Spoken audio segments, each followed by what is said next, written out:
Probably wouldn't have been a bad thing to do, but man, that was powerful.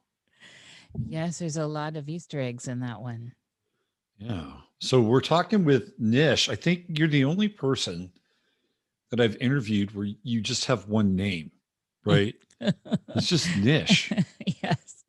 Say which no. is the middle part of my full name. And so it's in there, but it's easier for people. Everyone stumbles on my given name. And my mamo, who's been dead over 25 years, or like around 25 years, called me that.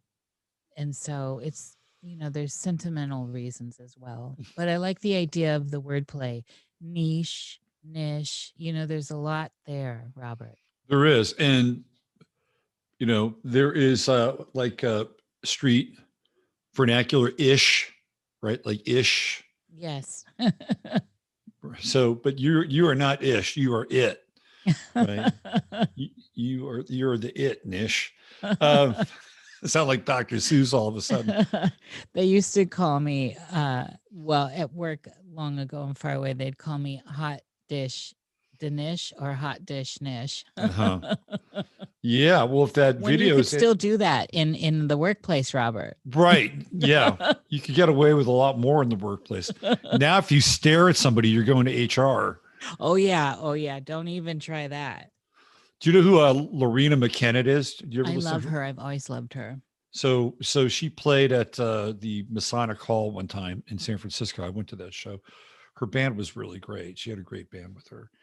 And Danny Thompson was the bass player, tremendous bass player. Carolyn Lavelle played cello. I love cello. I played cello. Wow, really? Mm-hmm. We're gonna have to get into your musical treasure trove there in a minute. But the show was really good. Lorena McKenna was really good. But she had this waiver in her contract, and in her waiver it stated that anybody who was backstage was not to look her in the eyes. Oh, yeah. I don't know what the penalty was. Like, what would happen if you did look her in the eyes? I wonder what that's about.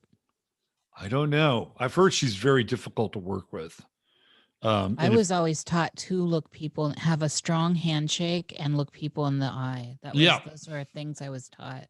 Yeah, that's what I did my best to impart with my son, because I never liked it when I would run across his friends and they wouldn't look you in the eye. It's shifty. It is shifty. It's very shifty. So let's delve into your history a little bit. So where did you learn how to shake hands and look people in the eye? Where did that take place? My mamo. And my mamo taught me everything I really needed to know. I think she instilled in me that it was better to be funny than pretty. And she, of course, the look people in the eyes, have a firm handshake. I've taken a lot of slack over a firm handshake over the years, but I still do it. It just a lot of interesting stuff came from her. She really pushed the idea of some of the golden age ladies, Mae West, on me. She said, this is a funny woman. You have to look at Mae West as a totality, though. Mae West wrote all her stuff, all her material. She produced it. She directed it. Mae West was a powerhouse in a time when women were not. And then she also is the reason why they had the code in Hollywood. And then, Mae is famous for saying she would always put a lot of extra in, and knowing that they would cut out some so that some would make it in. Mae was so intelligent and just ballsy comedy, unbelievable. And then she pushed others. Marlene Dietrich was a favorite as well. And so I got these strong female icons to look up to. And my mother certainly was one of those. And so it was this idea of being strong and feminine, really embracing your femininity and using it if you need to. And back in the day when I was coming up, the Good Old Boys Club was really still intact. And I, with the way things were, the only privilege I had was that I was kind of cute and that I was very intelligent. And so she armed me to get through that, those waters, if you will. And it certainly has served me throughout my whole life to maintain humor and intelligence. And then, of course, a side of glam. Yeah, the side of glam is very important. Yeah, glam short for glamour too. Yes. Yeah, I remember I had this teacher in college, and we were studying, what was it? I guess it was the plays of the 18th century, 17th century. So it was Congreve and all those comedy of manners and Oh, yes, yes, comedy of errors. Sheridan, I think, is in that zone. I yes. think it's the 1700s, late 17th or 18th century. Yeah. 18th century. Yeah. So this guy was so gay, and he says, the theme for this semester is glamour. Where do we find glamour in these plays? I'm like, this is so Sounds gay. hilarious. I You know. I know, love it. yeah. I found the plays to be mildly interesting because they had lots of double entendres, um, and kind of the beginnings of the picaresque, uh, style of literature, but in play form. Love's Letters Lost, all that stuff, right? Yeah. It's so. And some people might actually enjoy, nobody really sits down and reads a play anymore. You go through and like read the parts and everything, but some of those plays are kind of entertaining, and the wordplay is, very sophisticated in a lot of ways. It's, Yeah. nobody sits down for a very long period. I grew up, so my family was very into their genealogy on my mother's side. And Yep. it's, I don't get into that in public too much. I'm not going to here really. But I did know that Francis Bacon was in my close chart. And so at some point and it turned, his his mother is my great aunt. I think we're like first cousins Wow. back many, back there. And uh, I remember when all the controversy or the controversy of him possibly having pinned the Shakespeare stuff coming. And I remember having talks with people in my family about this. So I didn't care too much about genealogy in that period, but they were very into it. And then my genealogist now has confirmed that again. It's there. My chart's there. Your tree's Mhm. your tree. And with proper genealogy, not all the Shotzies, we call them the lemmings who just, you got to do, it's got to be done properly. But Right. anyway, I remember that whole thing about playwrights and moving through this idea of ownership of material. And it was around this same period of time when we started hearing in society intellectual rights. And it started to redefine how I thought about writing, how I thought about what one says in the world. And so, not to sidetrack what you were saying, it's this weirdness that we are in now where nobody sits down to read anything. They want it in flash form. Even, and as a writer, I'm heavy in the writing skills, and that was something I loved in all the different college experiences I've had. That during my time learning how to write and being creative as a writer, it started out where we were writing long form. And then the last time I was really heavily in the creative writing circles and poetry circles, everything, Robert, was flash. Everything was flash, like down to like haiku was long form. It was, Yeah. and here we are. So who does read? Who reads Shakespeare anymore? Seriously, though, that's some intense stuff. If you have ever sat down and read some Shakespeare, this is intense. The movies, they just had a real brilliant rendition of, I think, was it Hamlet? Mhm. Um, oh God, it was so good. I can't. The woman from Fargo, whatever the actress's name, Francis Frances. McDormand. Yeah, she Yeah. played in it, and Was it directed by the Coen brothers? Because she always acts in their movies. Did they direct Shakespeare? Did they do a Shakespeare? I don't know who directed it. And also, I think, was it Billy? I don't know. Check it out though. It's my favorite rendition. It just happened, but again, it was too. it appears like not very many people really got into it. You didn't hear about it too much in the public. I didn't even know it was made. Let me tell you, it's brilliant, but it's a sign of where people are collectively right now. It wasn't enough flashbang for people. It lingers on. The landscapes in it, the intellectual landscapes are too lingering and too intense. And so here we are where everything has got to be very simplified. And I don't want to say this in a uppity way. I want to say this in a real way. It feels like everything needs to be dumbed down now. Oh yeah. Well, that's where we are in terms of the astrological cycle with Uranus and Taurus, which is in its detriment. When we see Uranus and Scorpio, it's in exaltation. And we go back and look at uh, part of the 70s and the 80s, which is when Uranus was in Scorpio. And I've covered this on my Sunday night show many times. You just go through the timeline and you're, every time you turn around, there's an innovation.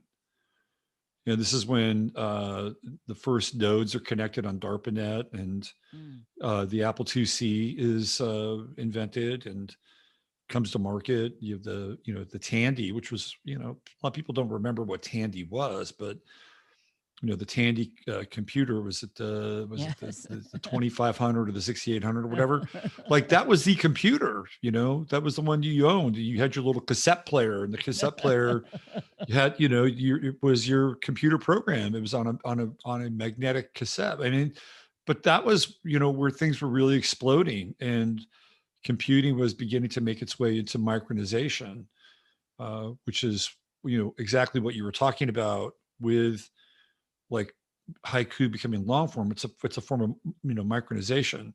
Yes. And now we're in we're in the opposite wing of that, right? So we had this escalation of novelty and complexity and technological evolution, and we're on the backside of that now, and we're into the de-evolution phase. Yes. Where everything is just getting incredibly dumbed down, and it doesn't take people long to root around, and you'll run into it in slightly off mainstream news, where you'll look at the curriculum in schools and it's a joke. I mean, Oh my God. it's a total joke, and it's gotten so bad now that they have absolutely no standards. There are no standards to get into like USC at this I point. know. It's terrifying. I actually have this sense of dread until this gets worked out, that what's going to happen. The intellectual levels have fallen so far, and then along with them, that the patience level, and everyone's become very inward. And I'm an extreme introvert, but I know how to communicate, and I've always known how to get on in the world and talk to people. But with the advent of how you don't need to communicate with anyone in real life, and the deeper into this we get, the more detached from real human interaction we are. And so when people are forced to have human interaction, they're awkward. I'm having so many strange, awkward encounters with people in the world. And it's, I look at, I'm an observer. I'm a seer of sorts. And so I find it curious. And the interactions I get into that are awkward, I can pull up into, I don't know what this is in me, but I can pull up into enough weird Neptunian stuff to really just be like curious about, why is this a strange interaction? And it's, I've got the Gemini Rising. And so I'm the Mercury in me wants to push into strange conversations, and I do, but I'm always left recently going, what did we just talk about? And people don't look at you in the eyes, and it's just all this new shift in consciousness that's going on is creating a very interesting landscape as we move forward. And as I said, I'm feeling a little bit alarmed for what's to come. Mm-hmm. Yeah, well, I think your finger is on the pulse of a faintly beating heart at this point, in a lot of ways. Yeah, it's very, very disturbing, and And there's always a group and there's always a class who makes sure that their offspring does not succumb to any of the, so-called social trends, including dumbing down, and they're getting the best education. Yes. And the gap between them and the people who are starting to fall off because of the lowering of the standards will become greater and greater. And what do you get? You get a world of Yuval Harari's is what you get. A very select few. Have you ever seen the Outer Limits episode, The Sixth Finger? Have you ever seen that by any chance? I'm sure I have because I watched all of them, but at the moment I can't recall it. So if you could, it's really brilliant. And so the premise of the episode is that there's a scientist played by Edward Mulhare, who's kind of a fairly well-known English actor during his time. And he has a laboratory that's in sort of Welsh coal mining country.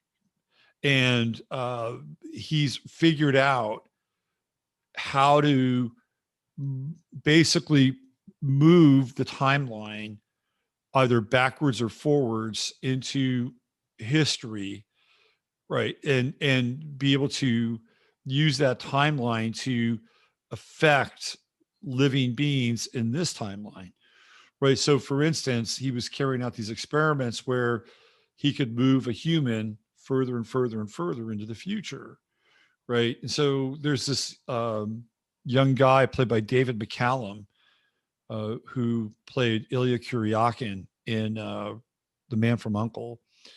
And he plays a Welsh coal miner named Gail Gwilym.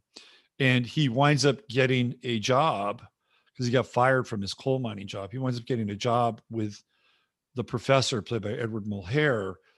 And he winds up volunteering for this experiment. And in this experiment, Mulhare takes his consciousness like thousands of years into the future. And so what you can see is you can see him begin to physically change, and his head becomes enormous, right? Starts to become enormous. And he begins to, because the idea here is that a certain part of humanity, like this is where it's going. It's going into, more pure thought, like more mental body. And somewhere along the way, he also develops a sixth finger on each hand, because this is where in this episode things are going, right? And he is able to play piano like incredibly because he has six fingers. Digit. And so what he does is, he being the David McCallum character, he keeps advancing himself into the future, right? So his head just becomes enormous, and he looks like an alien, and he's able to develop psychokinetic powers and all these things, and he just becomes pure thought. Like he winds up looking at all the people who are in the village, and he sees them as like ants or parasites. Yes. And he actually kills one of them. He stops the heart of this one. I think it's a cop. Stops the heart of this cop. And then he's having this dialogue with this woman who was his girlfriend prior to all of this. And she's watched him change and become this enormous head. And he's at this point where he believes that he has to go to the village and he has to kill everybody, because he's had this realization of who they are. Yes. And she's begging him not to do that. And then he has kind of one more jolt into the future, and his consciousness gets to a point where he encounters compassion on a mental level. Like he figures out the equation around not killing them. Yes. And then once he's gotten to this point, um, he's had enough, right? He wants to come back. And so he wants to come back. And so he gets his girlfriend to bring the timeline back so he can return to his normal body and reassume his life. But she goes too far. And then she takes him back into this primordial state and he de-evolves. So he goes all from one end of the spectrum to the other. But the reason I'm bringing it up, do you know who Yuval Harari is? Do you know who he Yes, is? of course I do. Right. So there's a still from the episode, and it's like the initial phase where you can still see some of his hair, but everything's becoming like a giant light bulb, right? Yes. He hasn't become a complete alien. He looks like Yuval Harari. Oh my God. Like Yuval Harari is he's the representative of that episode. I was going to say ambassador, but that's like too kind for him in a lot of ways. It is definitely. Oof. Yeah. So, but that's the extension theoretically of, so, we're in this place of de-evolution. We see this other group who is using every trick in the book, including transhumanism, so that they can widen the gap between themselves and other humans. And this is really, I think, incredibly dangerous, actually. Well, when you said 6 fingers and of course the big head, the very first thing I think of is Nephilim. Mm-hmm. And I just find that interesting. I don't recall the episode, but I was obsessed with that series. This is all a big deal. This transhumanism thing is a very big deal. And I was very into transhumanism almost 2 decades ago. I had a cryonics contract and all of that. I was very into it. And at some point, Robert, I discovered that was a terrible, for me, path forward. And as I was around some of those people and in some of those conversations, it just became clear to me that I'm going to be nice here. I just was not one of them. Let me put it that way. And always throughout my whole life, I have had this real sense of knowing that we don't die anyway, and that holding on to this iteration of self, trying to push it further, it, and the whole transhumanism agenda that is playing out before our hands now, or before our eyes, is I really think it's a dark agenda. But at some point, I just wanted to put that out there. I could understand the desire for it, and it made sense to me at some point. Well, this is just a completely honest admission. I wouldn't mind living to be maybe 150 years old if I was in really good agree, shape. but that's not transhumanism. No, I know, I get it. You begin to approach some of those transhumanistic principles if you're going to get into life extension, because they're kissing cousins in many ways. Life extension and living long lives, and long lives like we have, say, in the Bible and stuff. Yes. I would love that. I would absolutely love that. Yeah. And I think that because we and you know this, and we're close in age, that there is a certain, there are gifts that come to seeing cycles moving through and having a long sight. And I don't care how wise you are. I was always that child they called the old soul. They were always, the adults. I was always around the adults. My mother insisted I have be able to talk with adults on their level if at all possible. And this was something, but I still needed to move through decades to get a bigger idea of what's going on around me. And I've always valued that thing in the ancient world where they wouldn't allow you to even start philosophizing my word there until you hit like 40. Now think about this. A lot of people never hit 40. So, but there's that's right. You hit 40 back then. You were you were the elder. Yeah. And so you have to really see some stuff, I think, to start gaining a real perspective in the field.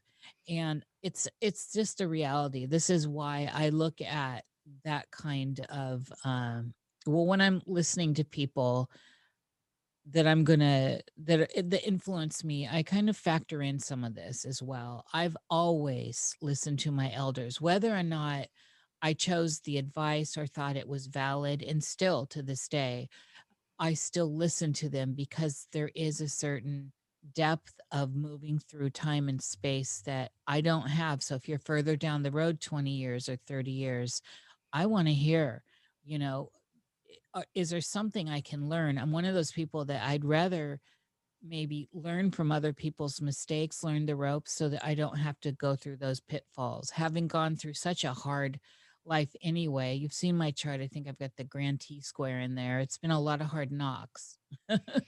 Yeah, and even the sun in the 12th house is, I think, one of the more difficult Yes. placements in astrology.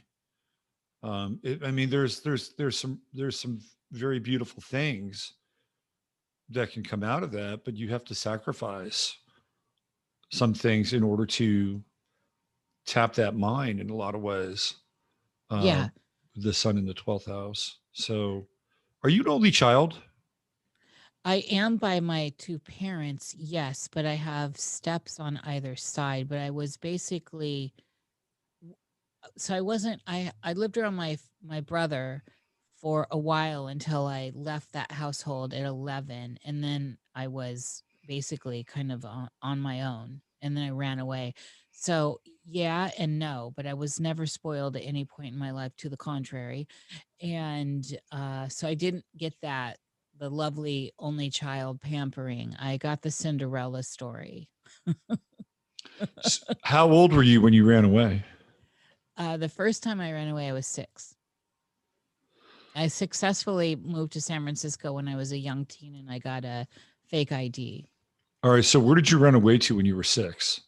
I ran to another town where my mother's mother, my mamo and her mother were my favorite two humans, and they still are. They're both long dead, but I felt the most love from her mother, and I was very much gravitated towards her. So I hit the road, and I walked all the way there, and I made it there.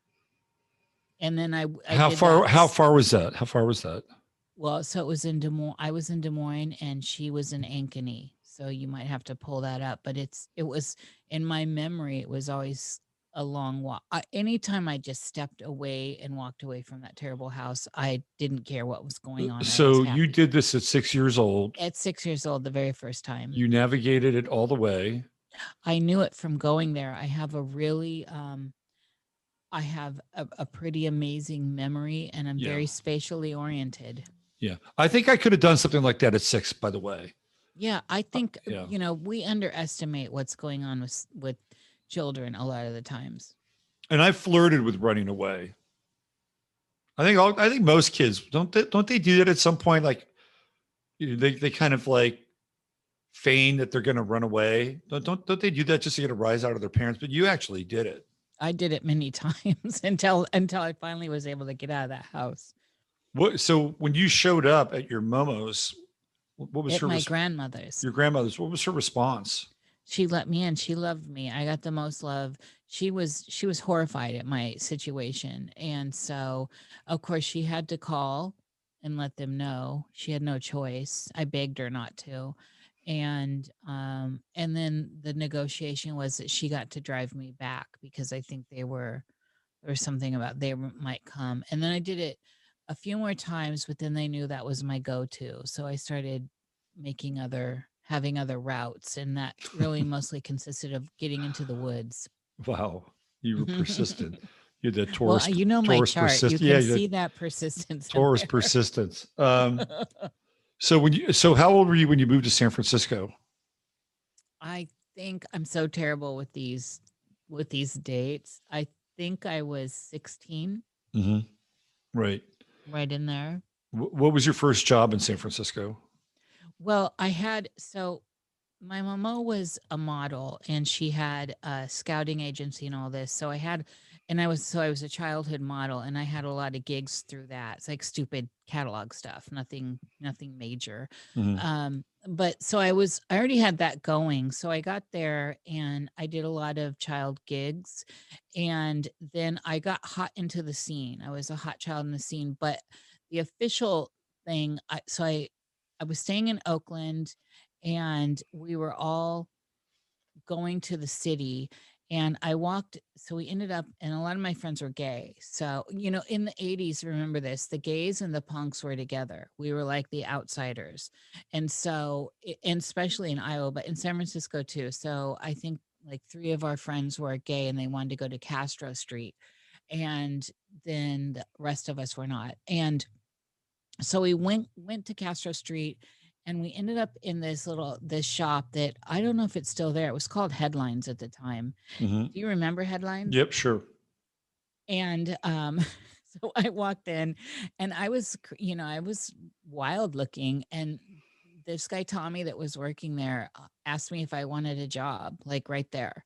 And I said yes. And so that's actually, so I've had a lot of really amazing providence in my life like that, that all of a sudden that just lined up. So I worked at that Headlines for a while, and then I became very hot on the scene, and I started being I got in free at clubs, and then I was doing print stuff, and I did a bunch of films for this Polish guy named Wojtek, and his friend that had a restaurant. I can't remember the name, Laurent.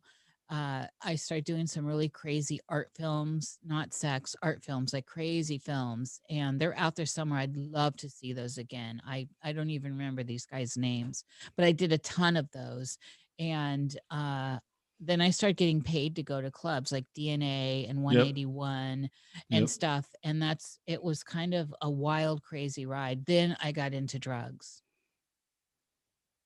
And so there was a lot of acid in this period. Um, really, the marijuana was just a given anyway, but the acid was just flowing all the time, the LSD. Mhm. And also, this was back in the day when I remember I was at 181, and I cannot remember his name that owned it. And he just was so kind to me always. All these people were so kind to me. I saw so much kindness there. Uh, but anyway, he said, try this, try this. This is the new thing out. And it was a powder. And it was the original version, at least in the 80s, of what they were calling ecstasy at the time. Mhm. And it was amazing. I loved it. So I did some of the ecstasy. I went later on, like maybe a decade and a half later, I tried the new version of ecstasy when they started compounding it, and I thought I was going to die. It was terrible, horrible experience. My heart, I thought I was going to have a heart attack. It was not the ecstasy I was doing in San Francisco in the early mid 80s. Way Yeah, different. I would agree with you. I had some experiences with It was that. fabulous. That original stuff was unbelievable. Oh, And man. there we are, Yeah, really. you've got New Order, you've got all, oh my God, Susie and the Banshees, all this really great music. You're on ecstasy, you're dancing at these fun clubs. It was this scene. It was a really great moment in time. Yeah, that was sort of the dance rock era. Yes. Um, Although San Francisco is very dark, and I left under very sad circumstances. yeah, it is. It's a very dark place. Um, I used to know this guy named Gordon Davidson, who was an interesting character. He worked for the Lucis Trust for a while. Oh That's the my. company that Yes, I know it. publishes, well, yeah, and the Alice Bailey books. Yes. And Gordon was he was an esotericist, right? And he was married to Corinne McLaughlin, who passed away, I guess, about 4 or 5 years ago. And I get to know Gordon fairly well, and he talked about uh, the the various chakra centers of the United States. Like there are cities that are chakra centers, and San Francisco wasn't part of that list, but we did talk about San Francisco in terms of the energy of the city, and Hmm. it's very dark. You have Michael Aquino in Yeah, San I Francisco. got I Yeah. got sucked into all that. Yeah, and you had, of course, Anton LaVey I and got sucked into all that, Church of Robert. Satan, all that, Yeah. in whatever was going on underneath the Presidio, and Yeah. it's a very, very dark place, and it's very seductive. San Francisco is a very seductive town. Well, there's a lot of glamour. It used to be. I mean, it's nothing.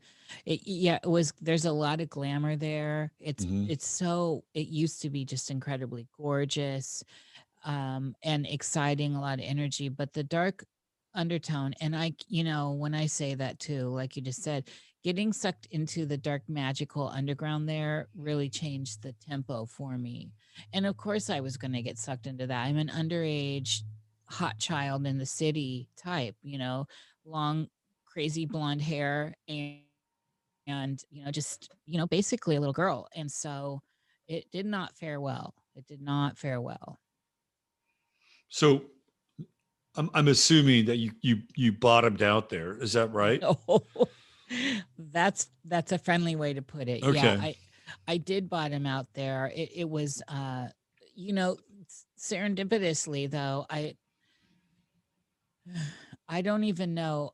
So at one point I didn't at one point, Tommy had to let me go from headlines. I was just too crazy for them, and there was just all this, I couldn't keep the job. It turned out that I was too wild, and the drugs had started to be a situation, and because cocaine had come into play. And I never did a lot of cocaine, but it was enough. And so I never really did any of the other uh I didn't do meth or anything like that. I don't even remember hearing about meth in that period. But um there was cocaine and all the LSD and mushrooms and pot and dancing and doing art and then magic.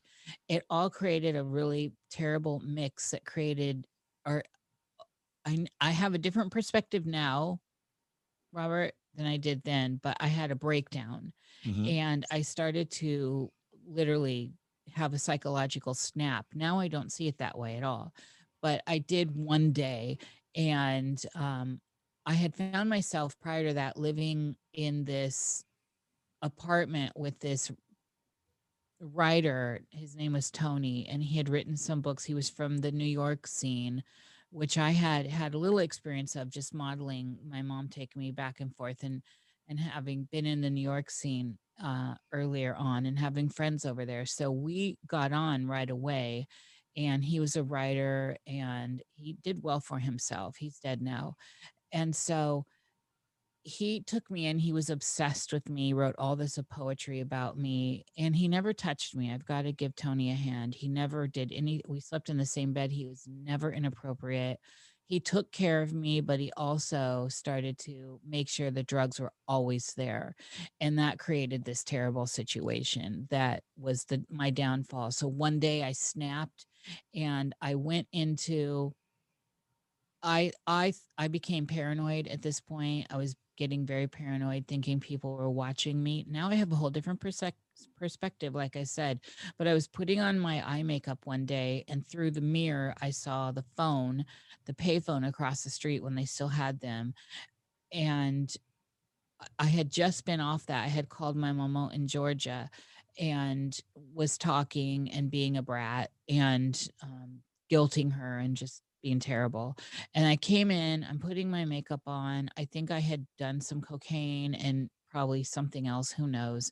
And all of a sudden, I saw them pull up like they were tapping the phone, and I got so paranoid. And then the door, so it was one of those old apartments where it was in a Victorian house, Hmm. and they knocked on the door, but and then the rooms through the house, it was typical San Francisco apartment, but the floor shared a bathroom because Hmm. the house really hadn't been converted into apartments.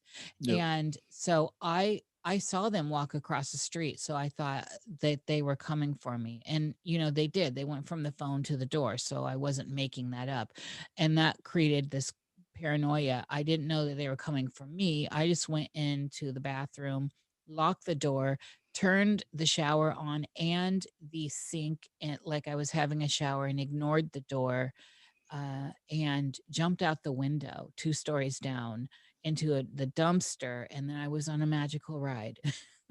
So I'm in my pajamas. I've got one eye makeup on. This is back when I actually wore like makeup. So I had like one eye of makeup on, and I snuck over to Headlines, and I ran into Headlines. I went into the dressing room, and I hid in the dressing room under one of the benches. And Tommy's like, "What are you doing? What's going on?" And I'm like, "They're after me." And he's like, "You can't, you can't stay in here like this. So you can't do this." And so he helped me out. He could see I was having a psychotic breakdown. There I was. Now I was in the streets of San Francisco. So I went to another apartment I had lived in. I'd lived in several, and went from like glamorous. I had glamorous to living in a hotel, all these different places I lived. I went to one that I knew had a private backyard. The woman was a Christian Scientist and very well to do. She was a designer. I think her name was Mariah. And I hid there for 2 days in her garden. And then finally and in San Francisco, there was stuff to eat and stuff. I didn't move. I stayed there. And so I was squatting there. And then I realized I needed to make it back to Oakland to my friend's house whom I came there and stayed with. And it was a long journey to get there. At one point when I got across to Oakland, I decided actually, and I had all these crazy experiences on the way, which I now see totally differently. But I got on the bus. I went to Tommy's house, and he gave me money to get there. And so I got on the bus, and these shadowy figures were in, and all this stuff, all this crazy stuff. Remember, the satanic stuff was going on. You got to remember, you got to put all this into perspective. And so I made it to Oakland, and on my way to Becca's apartment, and she's now dead. Uh, there was like a mental health hospital, and I went in there, and I felt like I needed help. I don't know why I had the foresight to do that. I went in there, and they're like, I sat down. They're like, "Well, there's no doctors in here, blah, blah, blah. Just sit here." And then I started to panic. Like, they didn't take me in. They weren't going to take me in. So they're calling a doctor to see. I sounded coherent enough that I wasn't like gibberish. There was no gibberish. I was like this, but I was just saying there are shadow people following me. And there are these men in suits with hats, and they're pale white, and they're following me and stuff like that. Does this all ring a bell? I mean, this is crazy stuff. And I just walked out. Nobody said anything. And I got to Becca's house, and she opened the door, and I climbed under her bed, and I stayed there until all my friends were able to call my dad and get a plane ticket to Iowa. And then I went back to Iowa. There's a huge amount in that story. But I think the key things are, I was seeing these shadow people were stalking me, these shadow things. That was the main deal. And the men that were involved with these shadow people were all in suits with hats. They looked like the Watchers in Fringe. They were pale and bald and hats, and they were weird. And that, I thought, was a psychological breakdown. And then that, of course, led to years of Jungian analysis and diving into Carl Jung. But now, Robert, I see that in a whole different way, especially if you factor in the satanic undertone. Mm. Wow, that's quite a story. The first thing that came to my mind as you kind of rounded everything up and wound up underneath your friend's bed in Oakland is I that wouldn't go out. you sounded like a feral cat. Yes, very Like that's what feral. a feral cat would do. It wouldn't, Yes. yeah, it'd find a spot under the bed and wouldn't come out until it felt like it might have been safe. That's what I did in Mariah's yard and everything. Yeah, yeah, I didn't want to be seen anything. I did yeah, not want to be seen or even messed with. It was a big deal for me to come out from under Becca's bed and go to the bathroom. And remember, I was barely eating. I just leave me alone. right. That and feral cats will do that too, right? So Yeah. you were in a very interesting state of some form of transmigration Hmm.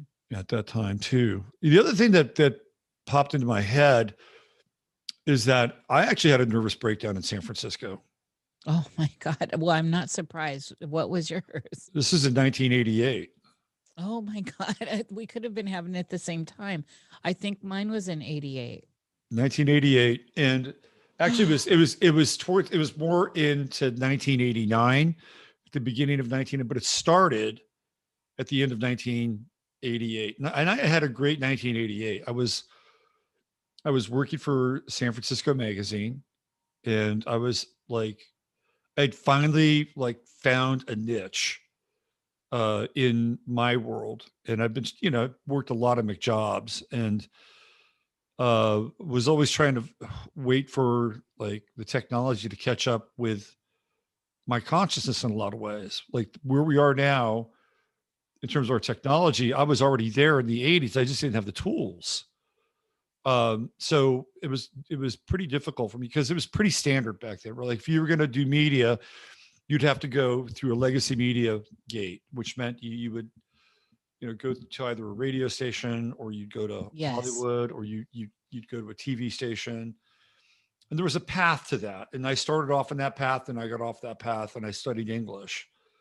And then eventually I found myself living in San Francisco, in one of those very same kinds of Victorian places Yes. in the Mission District, 3 stories. I lived in the Mission at one point. Right, Yeah. 3-story. I lived right off of Valencia and 19th Street. Mhm. And the way, if you've never been to any of these places, the way that they're laid out is that you have like a front room, which in many cases was used as a dining room, Mhm. and that front room invariably was turned into a room that somebody could stay in. You'd rent that room out. Yes. And then across from that room was another room that would be invariably like the living room or the family room, right? Yeah. So, and there would be a long hallway Mhm. going down these Victorians. And then off to the side, you'd have these other rooms, which would be the more traditional bedrooms. There, in most cases, would be one bathroom, Yes. Yep. and then a kitchen space that would be Yes. shared, right? And this is how a lot of people lived. This is how I lived. Yeah. So I was living in one of those places, working at San Francisco Magazine, and yeah, and then the MDMA was happening. It was definitely happening, and I had one of those life-changing MDMA trips Oh on, God, it was wonderful. on Christmas Eve. Like I proposed to my girlfriend on Christmas Eve. It was like incredibly freaking cold, and we went to Grace Cathedral, and Yes. we went to midnight mass high on E, right? So It sounds wonderful. yeah, no, it was great, and it was one of these profound moments, and I looked at her, I told her I loved her, and I saw all of her past lives and our past lives, and like I've Yeah. always loved you and all this stuff, right? So yeah, it was one of those kind of peak moments, and it was really a peak moment because after that I began to literally come down, and I had a very successful year in 1988, and we were pretty aggressive in terms of like setting the date for our wedding. We're going to get married on, around Easter. And that year, Easter came early. It was in March. And I started to become unraveled in a lot of ways. And it's not that I didn't want to be with her or not want to get married. I did, but it was very interesting because I'd had this conversation with this psychic who was really, really good. Like she was an old school kind of psychic medium. I love those. Oh, And the days of oh, those. and she was English, right? Like, Yes, even better. back then you encountered somebody like that, you knew that they were the real deal because not everybody did it, right? That's old school. Yeah. So she told me something. She said that it was a good relationship, but that I should not rush it. And that's what happened. And so I got involved in the male ego thing. And the male ego thing was, okay, well, I said this, we're going to do this, and I can't back off. And if I back off, you're going to think I'm weak. And backing off meant like, hey, look, this is happening really fast. I want us to be together, but we need to extend this out a little bit because I'm feeling really like up against the wall here. And I don't know why, but can we just like, instead of 3 months from now? Can we maybe make it 6 months from now, 8 months from now? Right. Let's have a few things play out. And I was young, I was 28 years old. I was going through my Saturn return at the beginning of my Saturn. I was also hitting the degree of Chiron in my chart at 28 Aquarius, which, so the degree of Chiron is really important in your chart, give or take, a year or two. So it could be 27, 28, 29. It's right around that zone, right? Because we know the Chiron retrogrades, but for me, it was 28. So you were like about 10 years older than me, I think, right? Yeah. Yeah. So yeah, I was born in 1960. So, I'm 28 and I have Chiron in Aquarius in my third house, which is kind of kooky. It's Chiron in Aquarius is eccentric and third house is Gemini. So I was having a split. I was having like a split of my reality. And it's things started to get really, really weird for me. Really weird. Like reality started to bleed. And I started to have all these strange experiences, which in a place like San Francisco, trust me, it can happen. It's like a vortex. Oh, yeah. Yes. And I wound up and I kept it under wraps, but I wound up, having a nervous breakdown to the point where, again, I think it was probably high on E or Yeah. I think it might've been. And I remember I went to the magazine that I worked at, and I'd written this book of poetry. And it was just poems that I published, on pieces of paper, and and I kind of bound it myself. And I went to I was like, I had this weird like mission statement, like I'm going to write all these books of poetry and I'm going to leave them on everybody's desk. And I'm like basically committing like professional suicide, which is what I did. And I wound up like having all this investment in this time, this job that I had cultivated, and really just coming from the bottom and being, nothing more than a fact checker, and, becoming an editorial assistant it was kind of a thing. You didn't get paid a lot of money back then, but if you worked for a magazine in a place like San Francisco, and it was San Francisco magazine, it was a big deal. It opened a lot of doors, and you got to meet a lot of people, and people would have died to have my job. Right. Yeah, that was a big deal. Seriously. Yeah. I used to get on the elevator with Paul Pelosi. Because the Pelosi's owned the building that we were in, and the magazine. So I'd get on the elevator with Paul Pelosi quite often. He'd go up to the third floor. We were on the second floor. And I finally figured out what that was all about, because the people that owned the magazine it was this woman, Vicky Bagley, and Ted Venetoulis, and they were from Maryland, right? They're from Baltimore, and that's where Nancy Pelosi's from. So there's a connection between Vicky and Ted, and then Paul and Nancy, and that's how we got that. That's how the magazine got that space. So that was kind of a weird thing and he seemed like he was a normal guy, whatever. He'd smile at me, talk.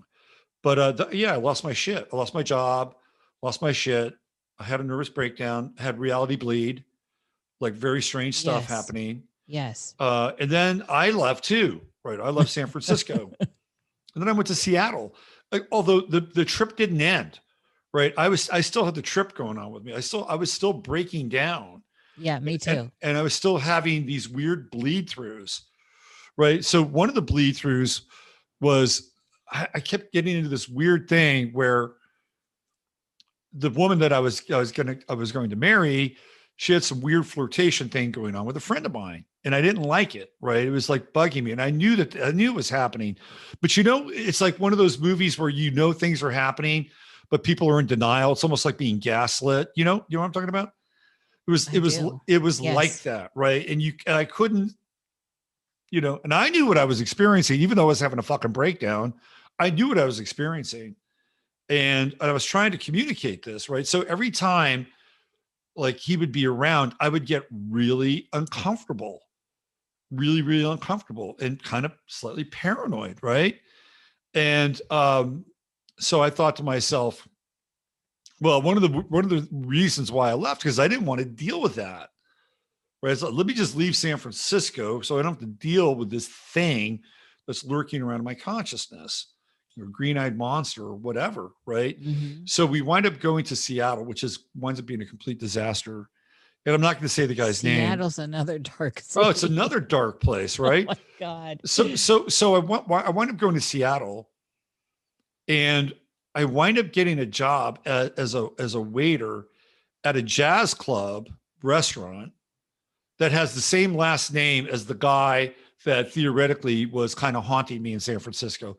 Like, how Jacob's Ladder does that get? Oh, I got it. Exactly. You know? This is the stuff. When you start putting all this together, there is some thread of reality that actually ties it all together. And it was just a complete, and it was like there was this avalanche, and I just could not stop this avalanche that was going on until finally I was able to kind of put it to rest. It was at the end of my Saturn return. So I was 29, and I was very conscious about what I was doing as a result of trying to put this thing to bed. And I finally was able to put it to bed. But it all started in San Francisco.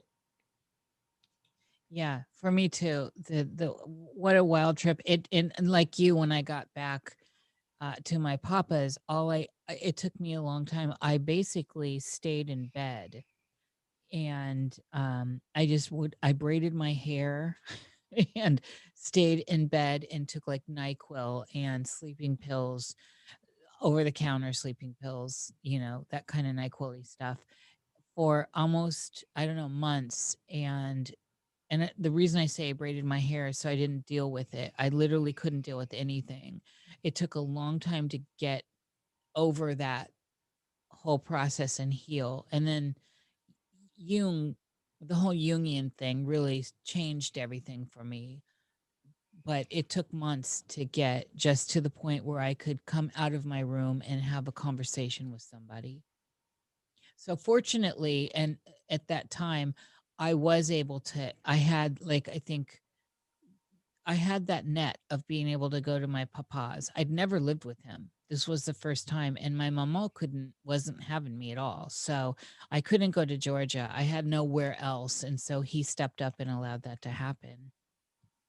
So that could have been very healing for you with your father, right? Because this is the person that theoretically you were running away from, right? At one point. Well, this father I didn't meet till I was 11. Okay. So I didn't really have much of a relationship with him at all. And now you're A hard cultivating this relationship on the backside of your breakdown. Yes, and it was an interesting, it's interesting, and he's still alive, and we don't really have. I've always kind of been like a secret, he's Sicilian, and there's a lot of shadiness in his life, and he's got this whole other family, and my sister, like the stepsister on that side, she's very, she's a lawyer at Loyola, and she's got all these degrees. She's like setting herself up to be a big politician is what I see. I have no contact with her. I tried to, well, her mother wouldn't even let me be in her life at all. There's this whole weird, like I said, there's a lot of like Cinderella stuff. I mean, I hate to say that, but it really is true. So yeah, I got to know him. Let me put it that way. I got to know him. I felt like uh at least I got to know him, and I definitely got to know his secrets. Mhm. And the man has Interesting. secrets. Interesting. So let's talk a little about the Jungian stuff. I noticed that you had a video on YouTube that really dives into it. Uh, what what did you arrive at? What kind of realization did you come to in terms of like some of the archetypes that you were experiencing, and how were you able to craft a relationship around your breakdown so that you could see it through that Jungian lens? Well, I was always I was as a it's hard to parse out anyone's story. I think everything's so interlocked. I was a strange child, and a lot of strange psychic phenomena happened around being a strange child. And I got plucked out of school and used for some of my psychic abilities, which is not an uncommon thing. Especially in the 70s, it happened a lot. But when they were filtering through my school, I was the only person in the end that they took out. There were a bunch of us that started with, and it whittled down to me. So, and then I had been through some analysis prior in this period also, because my mamo didn't raise me, and so there was a time when I was going through analysis because of my trauma, my abandonment, which Jung would talk, the complex of abandonment complex and all this trauma. And so she was really trying to, I think, help me psychologically with all this tough circumstance that was going on. They were all lying about who my real dad was. I had to find this out, and they tried to maintain this lie. And this was at that point when I was about 11, 12. So they tried to maintain that for as long as they could, and all the adults were in on it. It was like one of those things that everyone knew but me. And so, and I knew psychically, and I kept saying this, and they just kept saying I was crazy. And Yeah, that's really tough, right? Because think this about that thing. psychological fun. Yeah, that's really, what does that Well, set then, you up for the rest of your life, you know? well, Robert, what it sets me up for, and it's interesting that you played that Tithing of Melchizedek video, is it set me up for my psychic knowing is never wrong. Hmm. It's never wrong. And I had to, I knew this wasn't my father. I kept telling him from the very first moment I could really vocalize that clearly. And then they lied, they lied, they lied. And I cornered that same grandmother, and she was such a softie. And I must have been crazy because she broke down and told me, and this was a whole story, my mother comes in and she's like, why did you tell her this? Blah, blah, blah. This whole story around this. So that led to me meeting him at least, and the validation that I was right all along, Robert. So Hmm. anyway, so I'd had that kind of early psychological um, stuff going on, which to me, looking at it now, and especially looking at it now, was not typical and not normal. And I think I'm just going to say out here in public that it was completely, it was creating screens and grooming and all this. And but I gamed that system because it was the only time I got to see my mamo. So it was 15 minutes there, 15 minutes back to that hellhole I was living in. It wasn't a hellhole. It was a middle class, nice, they're having their life, but I was the one in the basement and being treated poorly. And so Jung later, this was a whole different dynamic. I was already very experienced with a lot of the sicker side of things, the sicker things, as Nico would say. And I was very street smart at this point. I had lived in these other cities and on my own, and been through the ringer. And so I had a lot of experience, street smarts experience. I was also intelligent. I've always just been naturally an intelligent person. And then intelligent in ways that the psychic stuff came in and filled in. So I was a potent combination. So when Jung came into my life, it was a perfect fit. I understood what he was saying. This is why I'm really brutal about Jungians. The Jungians and their homeowners associations wearing Gucci, and like as a bartender, serving some of these people in Chicago later in the 90s that were big fancy therapists that were just breaking down as a server, just total messes. And so I'm really harsh on modern Jungians. I think that most of them, I think that over 90% of real Jungians out there that call themselves real Jungians don't get it, and they never did. That's where I am with it. And I know it's radical, and it makes me very much a hot target to hit.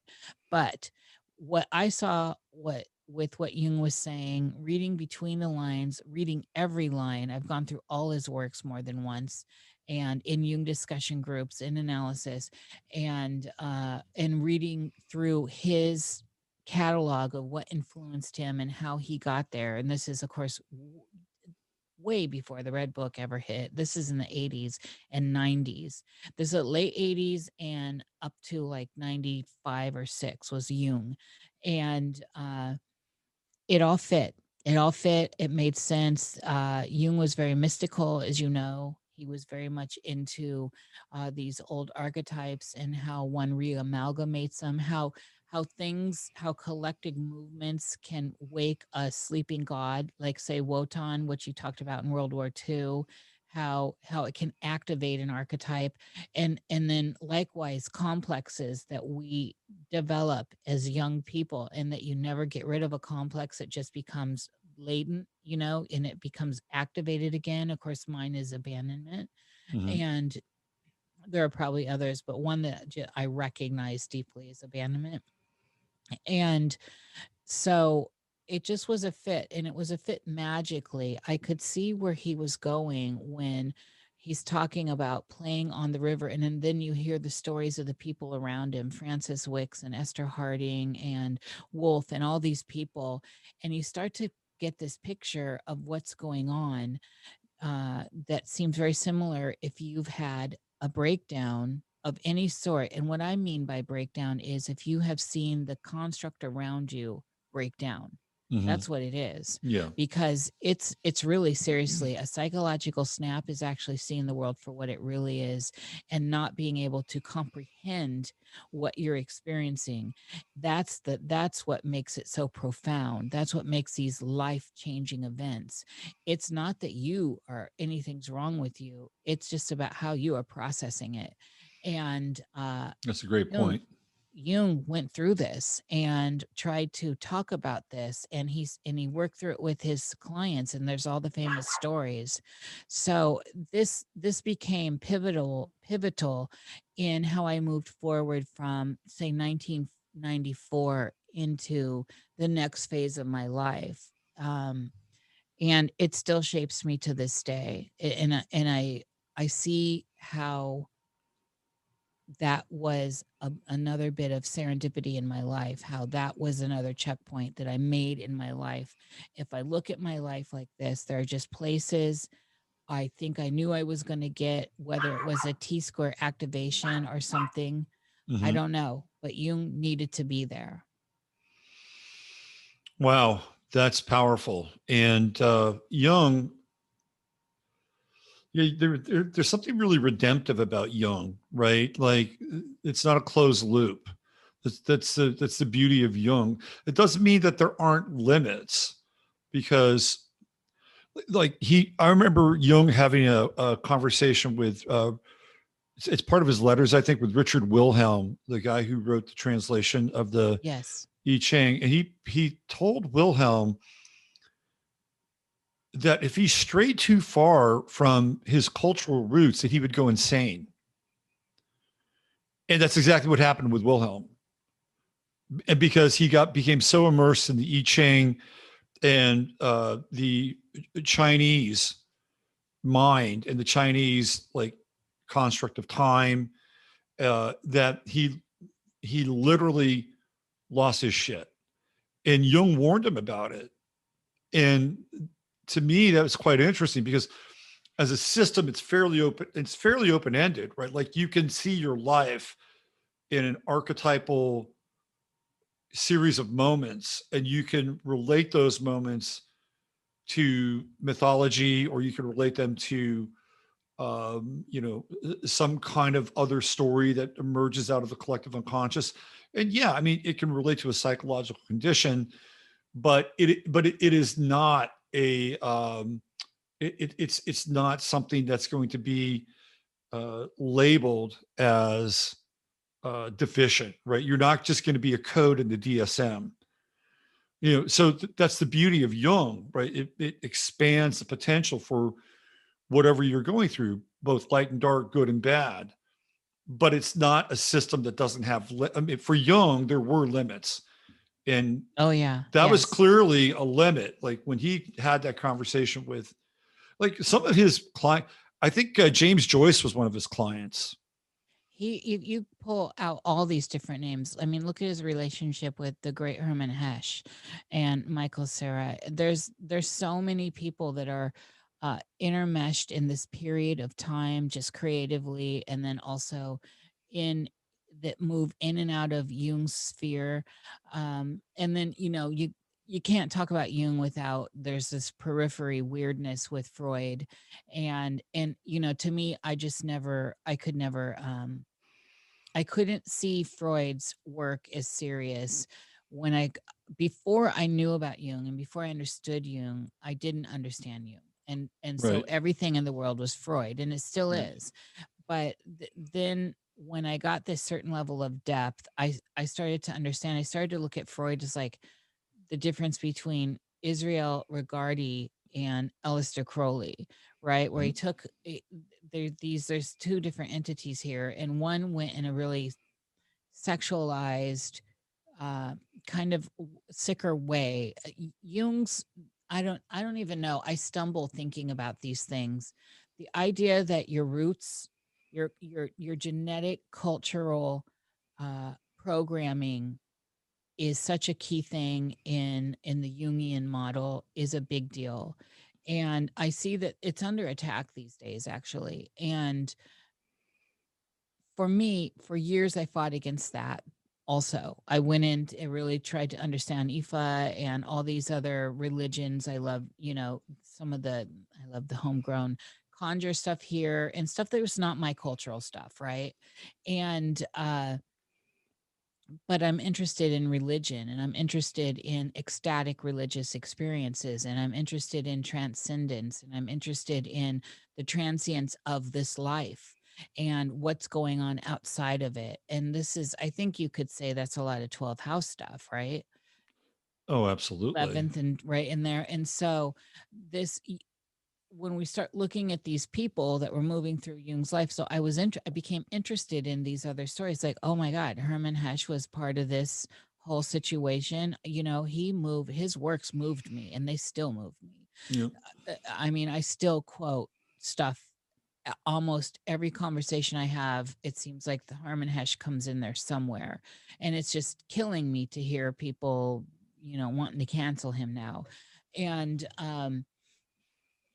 yeah. So the thing is, there's a cult of Jung and there's a cult of anything, Robert. And so I I took what I could get from that model, and I took what I could get from the core of that model, and I moved forward. And so everything is not Jung to me, but there were a few years where it was, well, Jung said this, and have you, in the psychological types, you got this, and always pushing psychology and alchemy and Eon and structure and dynamics of the psyche, all my favorite Jung books. And then those that influenced him, and the stuff on psychic energy with Esther Harding and Francis Wicks, and like all this stuff I just was pushing. And then I turned into what he was making fun of in his 80th birthday party that I now make fun of when I see people. And that was one of those pivotal moments where I've got to dial this back. I also realized that because I was speaking at that level, I was isolating everyone around me that had no idea what the fuck I was Right. talking about. Right. That's such an interesting and important point. It's part of the awakening process.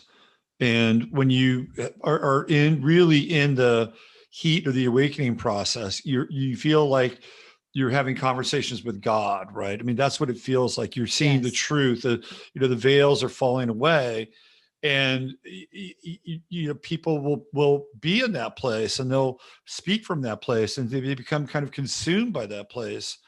And for you, it was an awakening through Jung, it sounds like, and you became an acolyte, a proselytizer, and that's one version of it. I went through like Jung was important for me when I was in college, and I discovered Man and His Symbols. And when I read Yeah. that book changed my life. Yeah. And of course, and then I started Joseph Campbell and The here, offshoots of all of here the with a Jung. thousand Yeah. faces and Hero's Journey and all that stuff. And that was a Yeah. big, real, to me, that was a real pivot for me. Well, It was that's all good. Joseph Campbell was wonderful, and he's one of the Jungians I love. The power of myth and he, all that. yeah, he's a bit of a slippery character. When you begin to kind of get into sort of the back end of his life, like he starts to do some weird stuff. Like, he's So he collaborated on this book, which I've talked about, called Changing Images of Man. And if people are not familiar with this, they should really look into it. And it was put out by Stanford. Was it not the Ions Group? That was later. But it was put out by Stanford. It was I think it might have been SRI, and it was an amalgam of various thinkers. And Willis Harman was one of the guys who was putting this together and collating this work called Changing Images of Man. And Joseph Campbell was a contributor, and there was other people like E.F. Schumacher, Dwayne Elgin. Yeah. These are all sort of like second wave, small is better, kind of voluntary austerity people, right? These people are Yes. They're the godfathers of the green movement. Really, they are in a lot of ways, and they're still around. So this book, Changing Images of Man, is the playbook for the green movement, for the environmental movement, for what we're experiencing now. All those ideas are put together in this think tank, and Campbell is in there, right? He's basically, putting his energy into this manual, which basically says, this is what we have to do to people in order to re-educate them and get them attuned to, where we're headed as a society. And we're going to use the earth, and we're going to use the ecology of the earth as a tool. And they talk about the earth as a religion. They talk about Gaia, but they're talking about it in ways that make me uncomfortable, right? Because they're looking at this from, well, if we do X, Y, and Z, it'll have this impact and effect on people. And if we do that and it has this effect, then we can change the world. And you can go through Changing Images of Man, and you can read it, and you can say to yourself, you know what? There are threads from that book, from that work, that are running right through to our time. Oh, wow. I didn't get that deep into all that. So, well, that comes that comes out in the 80s. Like, I think that's in the 90s. I think it's the 90s. And it's kind of like towards the end of Joseph Campbell's life. He's done Bill Moyers. Yes. And it made a huge impact on people. That was gigantic. By the way, I think Follow Your Bliss is one of the stupidest things that ever came out of his mouth. Oh my God. I remember saying it too. I gag thinking about it now. Yeah. And I had a hard time even back then it was like, oh, it sounds really great. Right. But every new ager just threw that around like it was candy. But what if your bliss is 13-year-olds, right? I mean, it's like, exactly. Oh, I just follow my bliss, Joe. God, what a joke. So, but at that time, though, those books, what I would call his real seminal works, those books changed my life. I mean, and I started to look at the world through the Jungian Campbell lens. And literature, everything became different. It was, suffused with a very different inner light. And you can't break everything down through that lens. Some things you can't. Oh, absolutely not. But Jung himself was saying that. Yeah. And yeah. I mean, that's the thing. And that's what bothers me about all this, is that Jung was saying all this. And if we remember, and this is the beauty of the stuff that's come out, in the Red Book and then the assorted, I've got the Black books too. What we learned just from, and of course they were very tricky, and they waited till everyone's dead and all this, but it was sloppy, and they were trying all this stuff on each other. It was sloppy. There's drugs involved. There's sex involved, and there were no real hard boundaries there. There's a lot of sloppiness there, and people forget that all that was going on, and they've sanitized it, and they've made it clinical. And then of course the New Age movement, as you said, moved on to the Power of Myth and Iron John and all that stuff that happened later as well. I bowed out in there somewhere in the Joseph Campbell stuff. That I loved the Power of Myth, and I loved the Bill Moyers stuff. I thought, he's very elegant. Campbell, he's a Taurus. Campbell was a Taurus. So he's like very elegant, and you could understand he made it. I don't know. He had Joseph Campbell had a charmed life. He was a progeny of elites, right? I mean, that's really where he comes from. And, you listen to his story, it's like, well, what didn't this guy do? He ran on the track team. I think he went to Fordham. He might have been a Jesuit. I think he also participated in the Olympics in one of the relay teams. I didn't know any of this. No, he did. So he played saxophone or clarinet. I think he might have played clarinet in a jazz band, when he got out of college. And then the depression hits and he retreats to his uncle's place in upstate New York and reads Bullfinch's mythology. And that's where he gets really turned on to this idea of mythology and changes his life. He goes to, travels to England. He travels to Europe, and on the same steamship that he travels to Europe on, Krishnamurti's on that ship, right? So he spends the entire ship and journey talking to Krishnamurti. He goes to Europe, and he like drops into the Paris scene and the expats and people that we've been talking about a little bit, like Aleister Crowley, who's a part of that scene. Yes, yeah, they're intertwined. People forget how intertwined a lot of these movements are. They're very incestuous. He goes to Hawaii, surfs the Duke of Hanamoko, right? I mean, like Joseph Campbell leads a fucking great life. So he followed his bliss. Well, he did, and I think it has a lot to do with his peerage, because he's could be, yeah. But I have a very very very very fancy peerage, and it didn't work out for me. Well, your astrology was off. You weren't living in the right place. We'll blame it on your astrology. Did you ever read that book, The Aryan Christ, about Jung by Richard Knoll? You ever read that one? No, but I do know it. It's not a very flattering portrait of Jung. Oh, there's a lot of unflattering. That's what I was trying to say earlier. It was very sloppy. There's a lot of unflattering stuff going on. That's why this is actually, I think people need to understand that. And this cult of Jung is disgusting to me. I'm really turned off by it.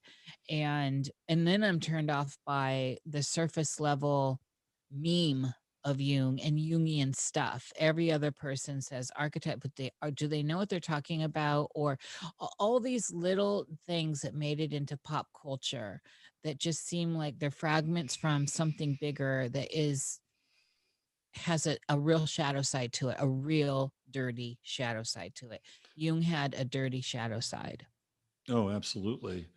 Although if Tony Wolff was any indication of his dirty shadow side, I think he had a little bit of fun there with his dirty shadow side. Well, I mean, and juicy. This is what I'm saying.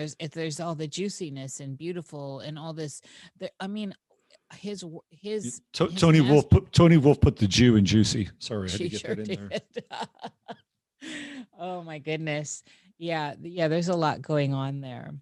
Yeah. So that psychological bent, it's good though. And it's good for people like us that deal with people. It helps. I can say for myself, it helped me with my interactions and understanding some of the sub stuff going on in interactions, along with my street, everything added up, right? Street smarts and being just intelligent in general, the stuff my mama instilled in me.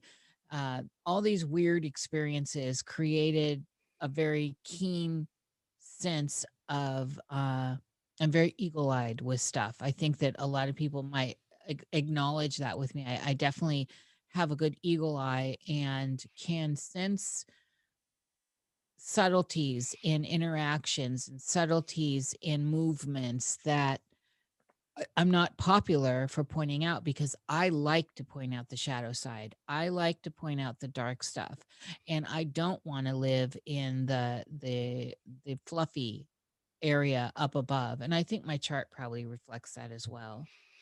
Yeah, well, I mean, the Gemini Rising is really interesting because I think you personify that Gemini Rising, because you clearly, there's a part of you that is very facile with the world, right? And there's another part of you that is like in a very different place. It's the first house, 12th house sort of expression, but the Gemini Rising is pretty clear because you're very articulate. And Gemini Rising can do that. Gemini Rising can point things out, like, look, there's this, and this is an inconsistency, and this is an inconsistency, or this is, not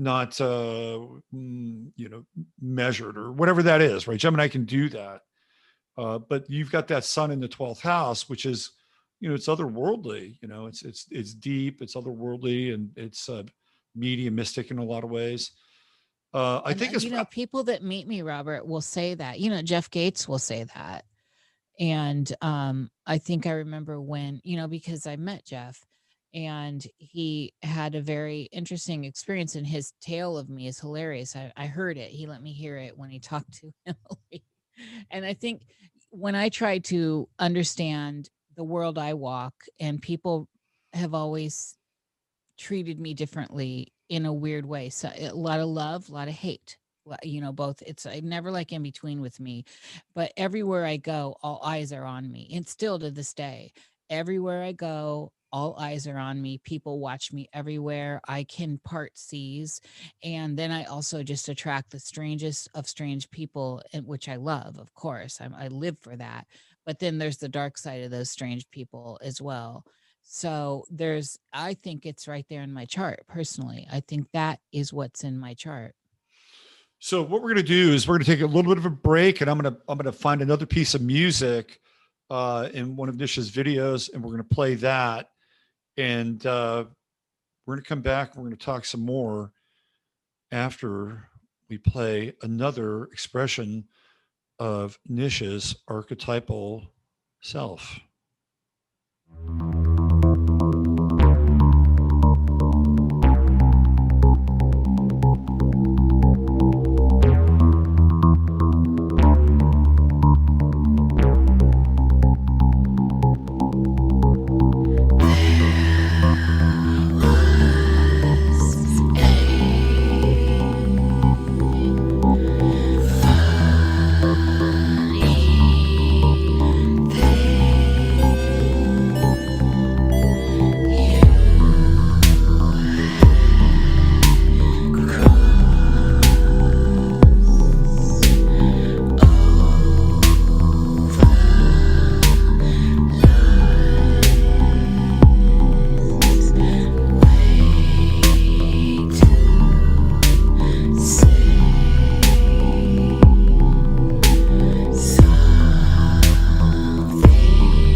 Wow. You know what's interesting about you is you are not afraid of the dark. No, absolutely not. I embrace it. I've always embraced it. I consider myself as a real Adams, but Does not that a hokey one, not a surface level one, like the real deal. does that freak people out about you Yes. sometimes? Yeah, I think it does. And I get misinterpreted a I was lot going to as ask you, do well. you feel misunderstood about that?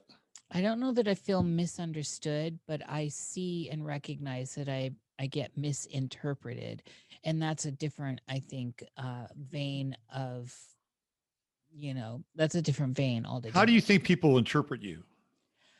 Well, I think a lot of times people interpret me as some dark, scary witch, and I've never been dark. I'm not dark, actually. I know that I embrace the Plutonian stuff. It's a part of my generation, actually, and I have seen such darkness as we talked about, the sicker side of things, that it is just part of my expression, and in my art, especially in my art, I'm always just trying to bring out what I see in the world.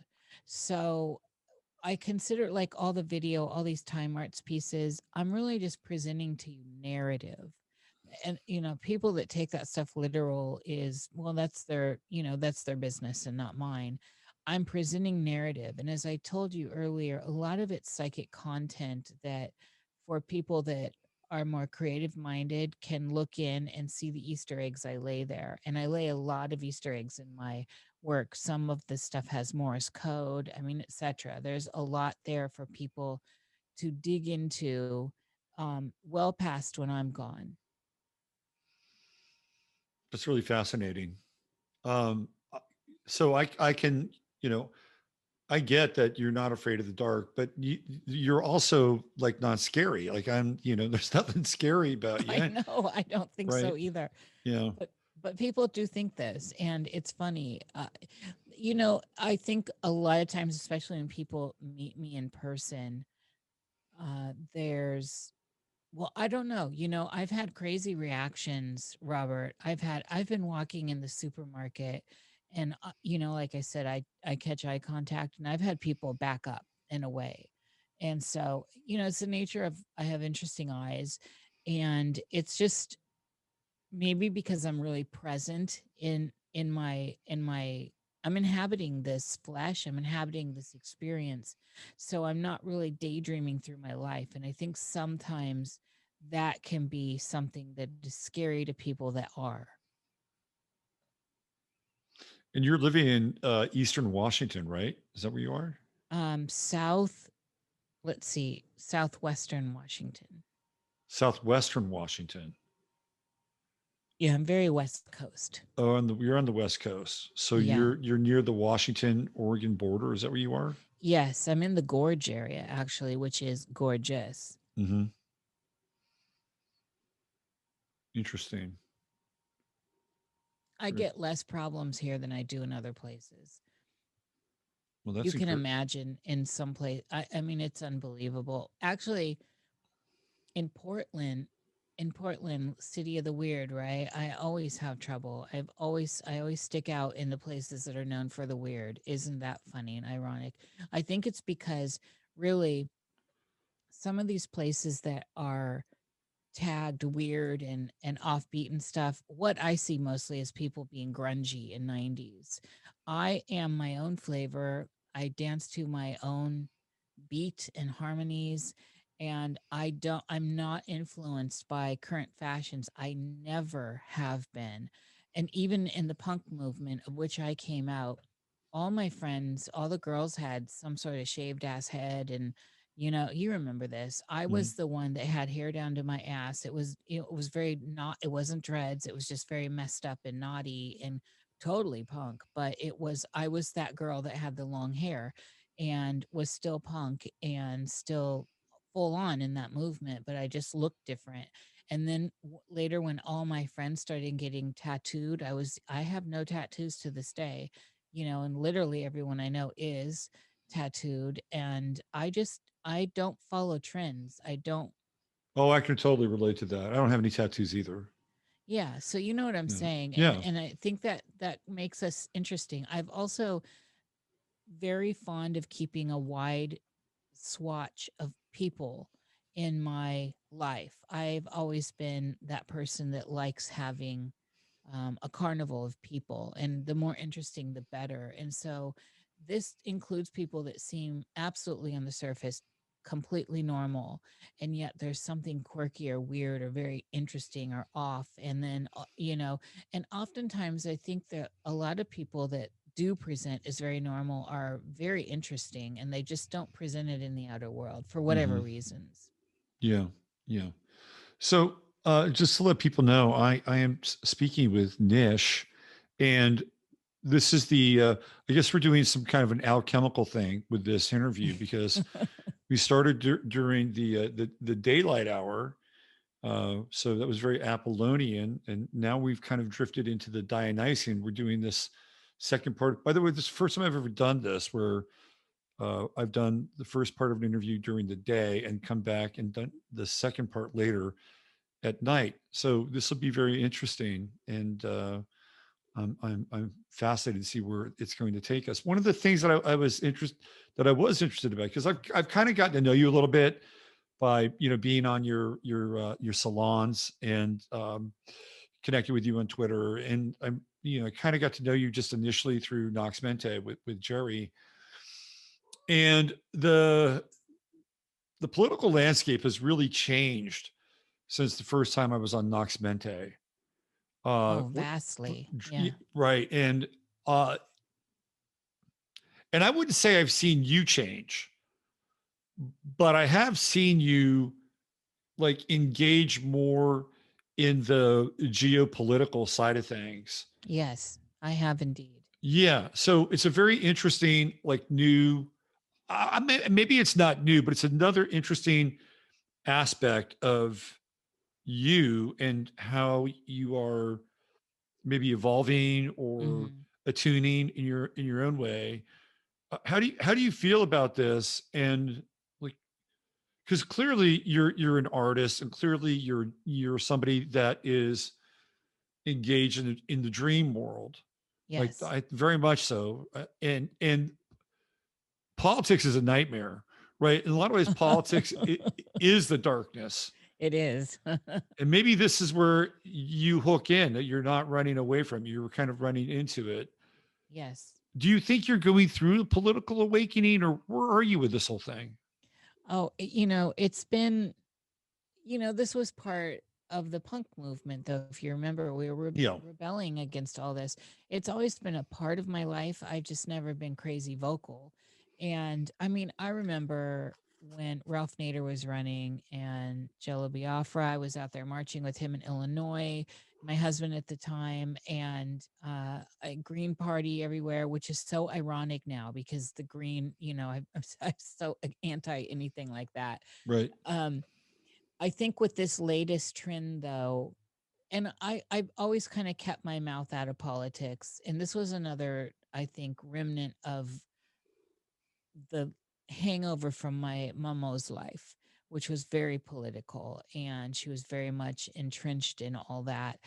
I focused in on more psychologically enriched narrative in my life with the art and all that. That's where I was really happy living.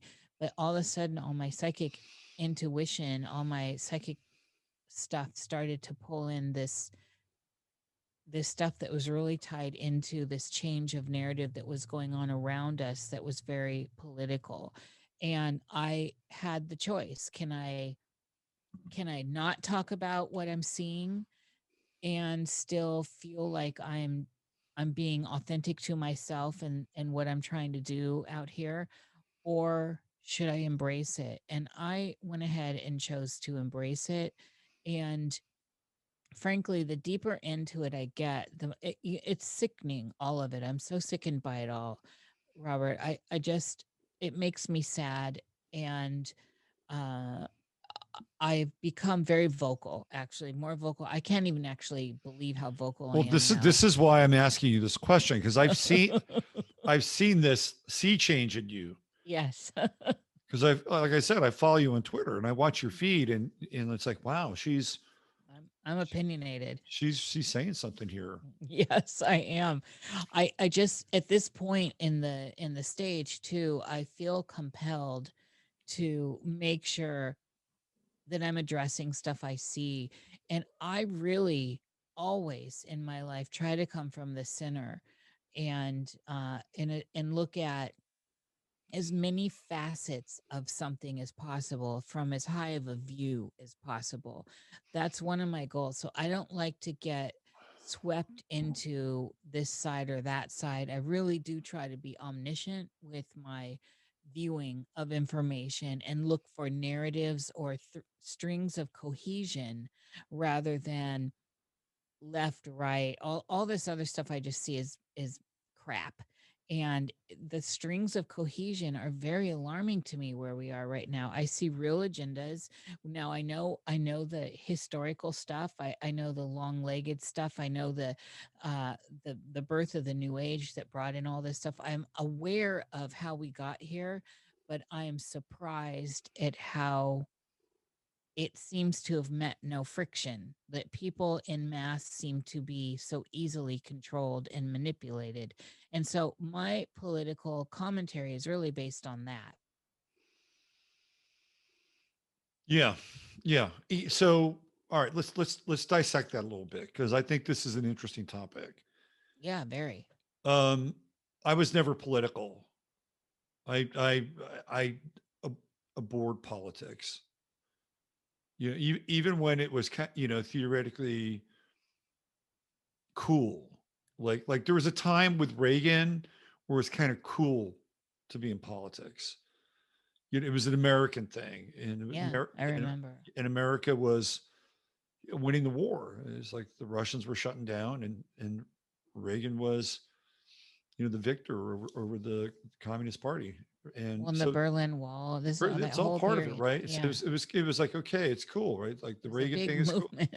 Yeah, and I'm like, I'm not really into it. I wasn't a commie. I clearly was not a communist. I had no interest in communism. But I grew up in California, and Ronald Reagan was the governor in California, and there was just nothing there that spoke to my imagination or vision. Like I didn't, and maybe there was a vision there that I just couldn't tune into, but there was no vision for me with politics in general, and Reagan being the Aquarian, and in a lot of ways being this progenitor of the new age of politics. Yeah. um, but I hated politics, and then when Bush became president, and I'd gone through a series of awakenings, but when he became president, my awakening just went right through the roof. And that's when I started to get all these downloads about Freemasonry and Yes. the Rosicrucians, and of course the New World Order. It was just, and then people started showing up, like Bill Cooper showed up and George Green showed up, and it was just, I got this just massive like download in 1991 to 1992, and so that triggered something for me, but it still wasn't political. It was more about understanding the darker psychological, social, and occult forces behind power in the organization of people through politics. And I stayed away from it in Clinton. I just stayed away from all this stuff. And now I feel um, like yourself, I don't really want to be a part of a side, but if I had to be a part of something, it would be on what I would call the side of truth. Yes. Yeah. And that's, for me, I think it's pretty fundamental to understand. And in that dialogue, it has political ramifications. Yeah.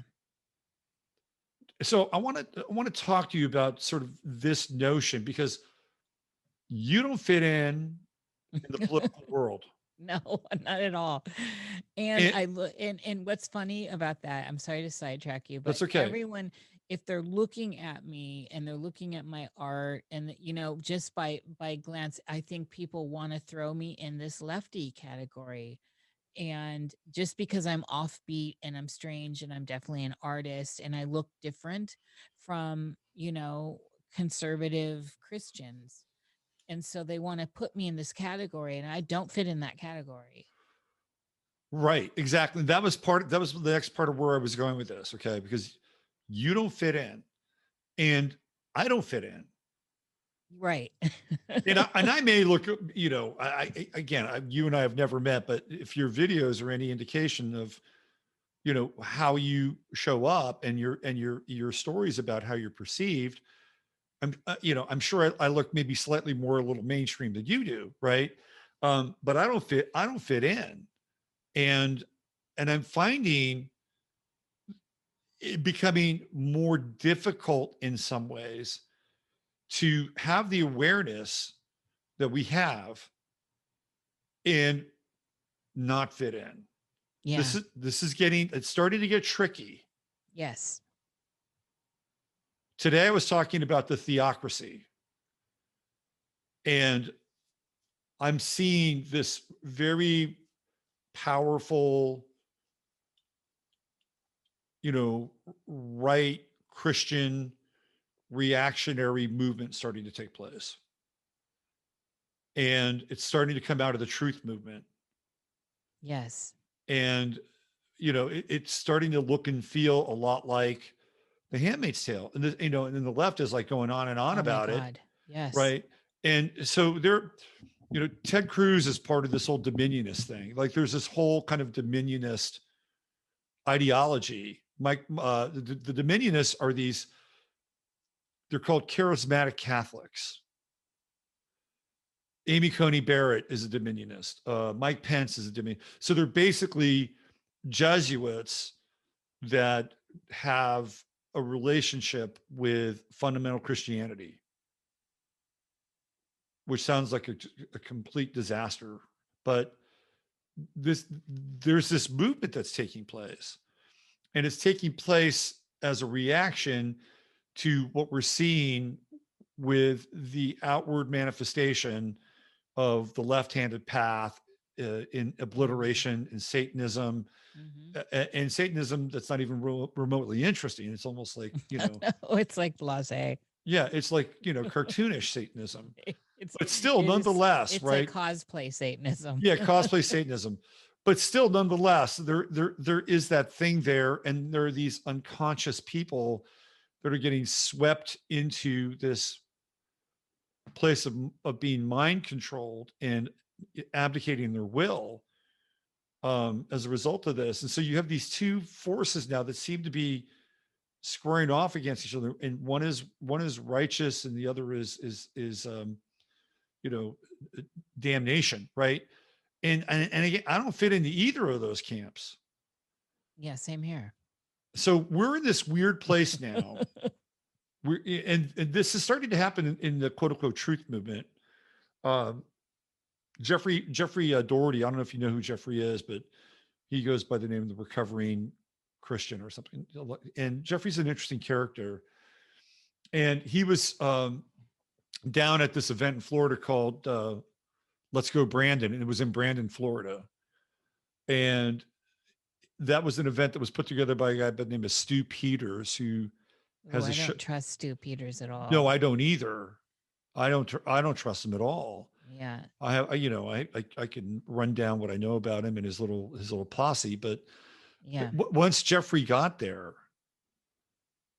they started to talk to him, and they found out that his website is Recovery. I think it's called Recovering Christian or something like that.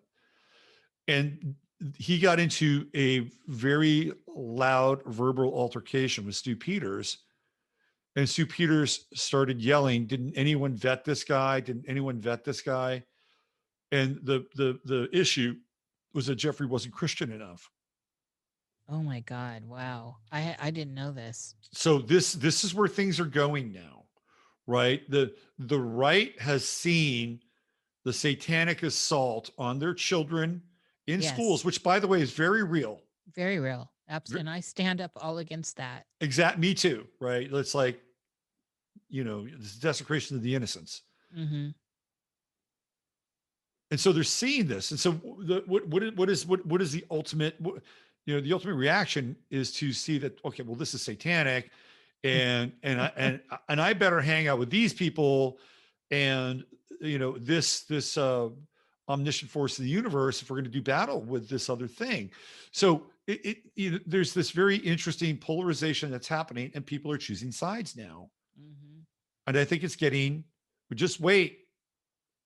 We're in day one of the Roe v. Wade thing. Oh, I know. I know. It's only going to Jesus. get more heated. And it's heated now. I couldn't believe all the stuff today. Yeah. Well, okay, so are you noticing the little bit of a flashback to the satanic panic period? A little details are different, but this kind of hyperbolic, everything's really hyperbolic and blown, just completely blown up and not even grounded in reality. I think there's some of that there. I do think that was some of the satanic panic, and I think what you're referring to is this wave where people were discovering backwards masking on recordings, Right. things like And the that. cattle mutilations were happening then. That who knows, because people like Linda Moulton Howe were saying no, these are alien things. I mean, it affected me directly, Robert. I moved into a town called Dakota City, Iowa, and I had my boyfriend at that time, and we just moved from, ironically, Mason City, Iowa, and Mason uh, City, Iowa, is where Buddy Holly died. yes, and Clear Lake right there in between. I know the exact field, and his parents used to have I don't know what they do now, but they had a condo on Clear Lake.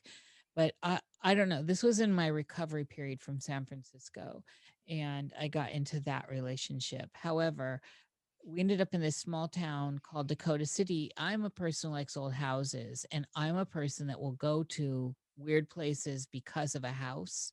So that's how we landed in Dakota City. There's this really great old house, and on a hill, just dilapidated, all of this. And I wanted to live there. And so we made that happen. Didn't made anything happen for me, really. I mean, he was 10 years older than me.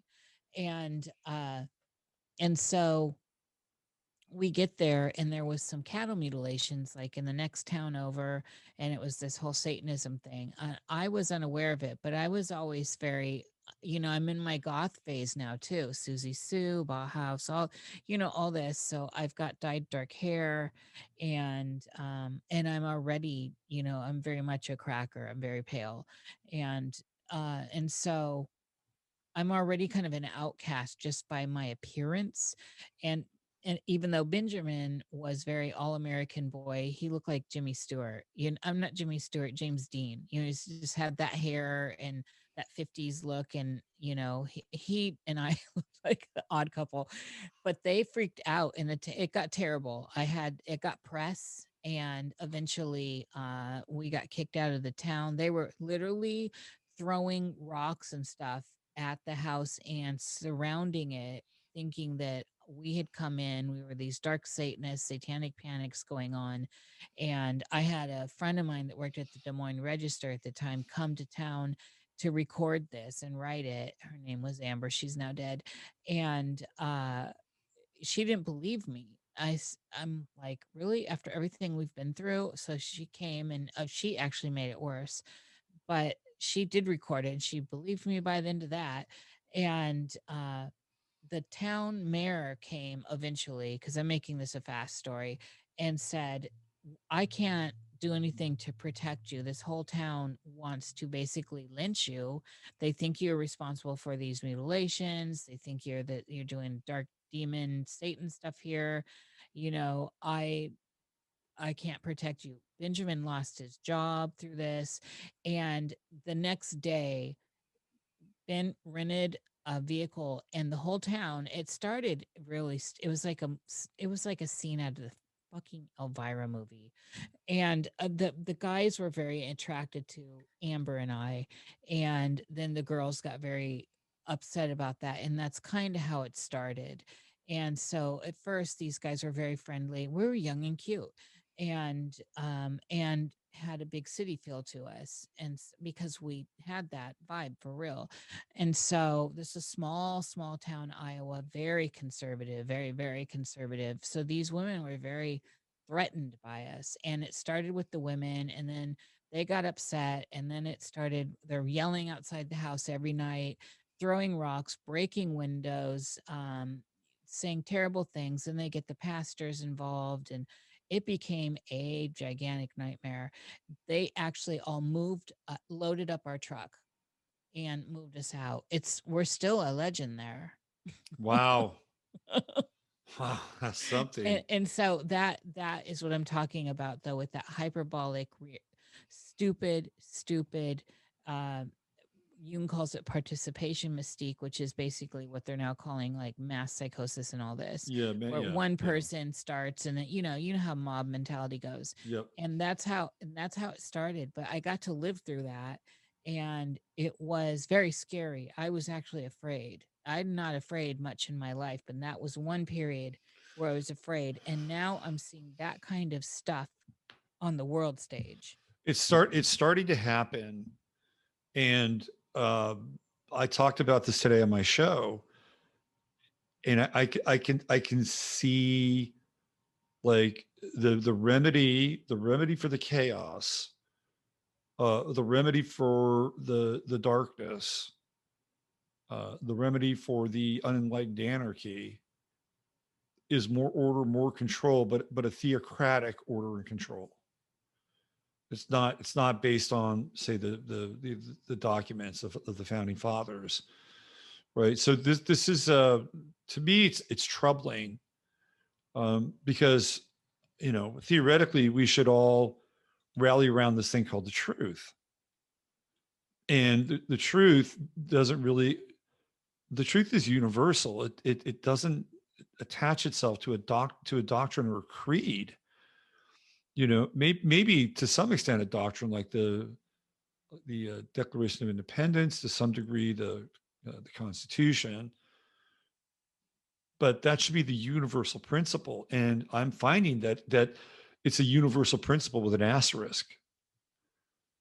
And there are with a caveat. You with a caveat, absolutely. In fact, there's this guy who has a mud flood channel, and he's one of the more respected kind of people in mud flood world, and I think it goes by the name of Fendep. That's his name, and he does a lot of live streaming. He has some guests, and he's another one of these guys that if you're not into the Bible, if you're not saved by your Lord and Savior Jesus Christ, you can't come into the discussion at a level that he's going to have with you. And he's got some really good material. He's got some really he's very eccentric. But I'm seeing this more and more, and it's like, well, you're not gonna push me this other side, because these people are fucking nuts over here. Yeah, and they've just been lobotomized. I know. And you're on the way to being lobotomized. Yep, absolutely. It's so obvious. I've encountered this recently with a couple people I wanted to have on my show. And so I would get into some conversations with them. And then ultimately they're like, well, are you a Christian? And I think one guy was like, if you're a witch, we're done talking. And I was like, oh, okay. And everyone's seen that I've done a lot of Christian and analysis. I've had Gary Wayne on. I had 6 shows with Gary Wayne from the Genesis 6 conspiracy. And I wasn't raised anything. My parents allowed me to just find my way. And I recently, in the last few years, started getting into the Bible and enjoying it as a non-Christian. And you know what, people, that's possible. And it's a pretty dynamic set of books, and the apocryphal stuff is really juicy, and I love it. And so because I'll talk about it and what it's doing for me, and then talk about some of these stories, I think some people that have been very fundamentalist have heard some of those sound bites and come over, and they think that I'm a deep Christian, and when they realize I'm not, they freak out. They absolutely freak out. But see, this is a sign of how open I am. I can read the Bible, and Hmm. I can talk about the Bible, and I can praise things in the Bible, and I can talk that language to get on the same page with someone. But I just don't call myself, I'm not any religion. I Right. I just am moving through this experience, trying to understand it the best I can. And every source that I get that is informing me is helping me. And one of those sources recently is the Bible. But I love all these. Oh, my little girls, my little poodle's having trouble. All these sources are adding up to me. I think, Robert, I think the gems of truth are scattered across all the religions and all the places where people have congregated through different gods and times in the realm. Hmm. Yeah, I think there. Yeah, I would agree with you, and it's a very interesting question to be posed. Are you a Christian? And I would say I'm probably not the kind of Christian you would understand or accept. Right. I mean, there's a very strict definition of what they would call Christian. I ran for city council here in Fredericksburg. I don't know if you know this story or not, but the people who are I listening think to we this, uh, we talked about that. yeah. So I was on a debate with a guy who, up until that point in time, we had some mutual respect, and it wasn't really a debate; it was more of a forum. And it was a forum for the Democratic Party, even though I'm not a Democrat. He's not a Democrat. The parties hold their own forums, right? And it was virtual, and he was before me. Yeah, we did talk about this, and he said after he went through his spiel and answered their questions, there's one person you shouldn't vote for, and that's Robert Phoenix, because he is a Satanist, or he's an occultist. No, he has a cult. He has a cult. He's going on and on. I'm a necromancer. I mean, all these things, right? I mean, I'm like, okay, and I had to speak next after this guy, and I'm like, okay, what do I do with this? How do I deal with this moment? And if you've never been in a moment like, not many people are going to be in moments like that, right? I mean, this just doesn't really come up. Like, you're running for public office and the person is accusing you of being a Luciferic priest or something, right? And so I ignored him, and I just went through my thing. And then I believe I mentioned this to you as well. The person who was, I wouldn't say he was supporting me or backing me, but I did get some support from this person who is the head of the Tea Party here in the Hill Country. These guys in the Republican Party harassed him all day on the phone, and they were bullying him and trying to get him to withdraw his support, however nominal it was, for me. Right. And they were calling him out, and they were questioning his Christianity, his relationship with God. And they were very aggressive about this. It was all throughout the day. He was so freaked out about it that we have open carry here in Texas. He basically, put his 9mm on his hip and went to the meeting tonight. Jesus. Yeah, that's how he felt, right? So, and then this guy's wife was on a Facebook sort of debate, and she was accusing me of being a Satanist. It wasn't really a debate; it was just people like talking about the candidates, and I had a conversation with her in the grocery line. It was fine, and I'd even talked to the cashier, the checker. Said, "Oh yeah, her husband's running for city council. I'm running for city council. If you're over 18, you live in town, you vote for us. He's a great guy. We're really close on on a lot of things." Right. So I was like actually singing this guy's praises, and his wife, but then she turned on me like in New York Minute on this whole religion thing. And to me, that's frightening. It That's, terrifies me. yeah, These people will turn on you, and which to me is not very Christian, but not Christian at all. I think, and then I look at my lineage, and I have a good deal of the French Huguenots in my past that I'm quite proud of, and I think about pardon me, I think about how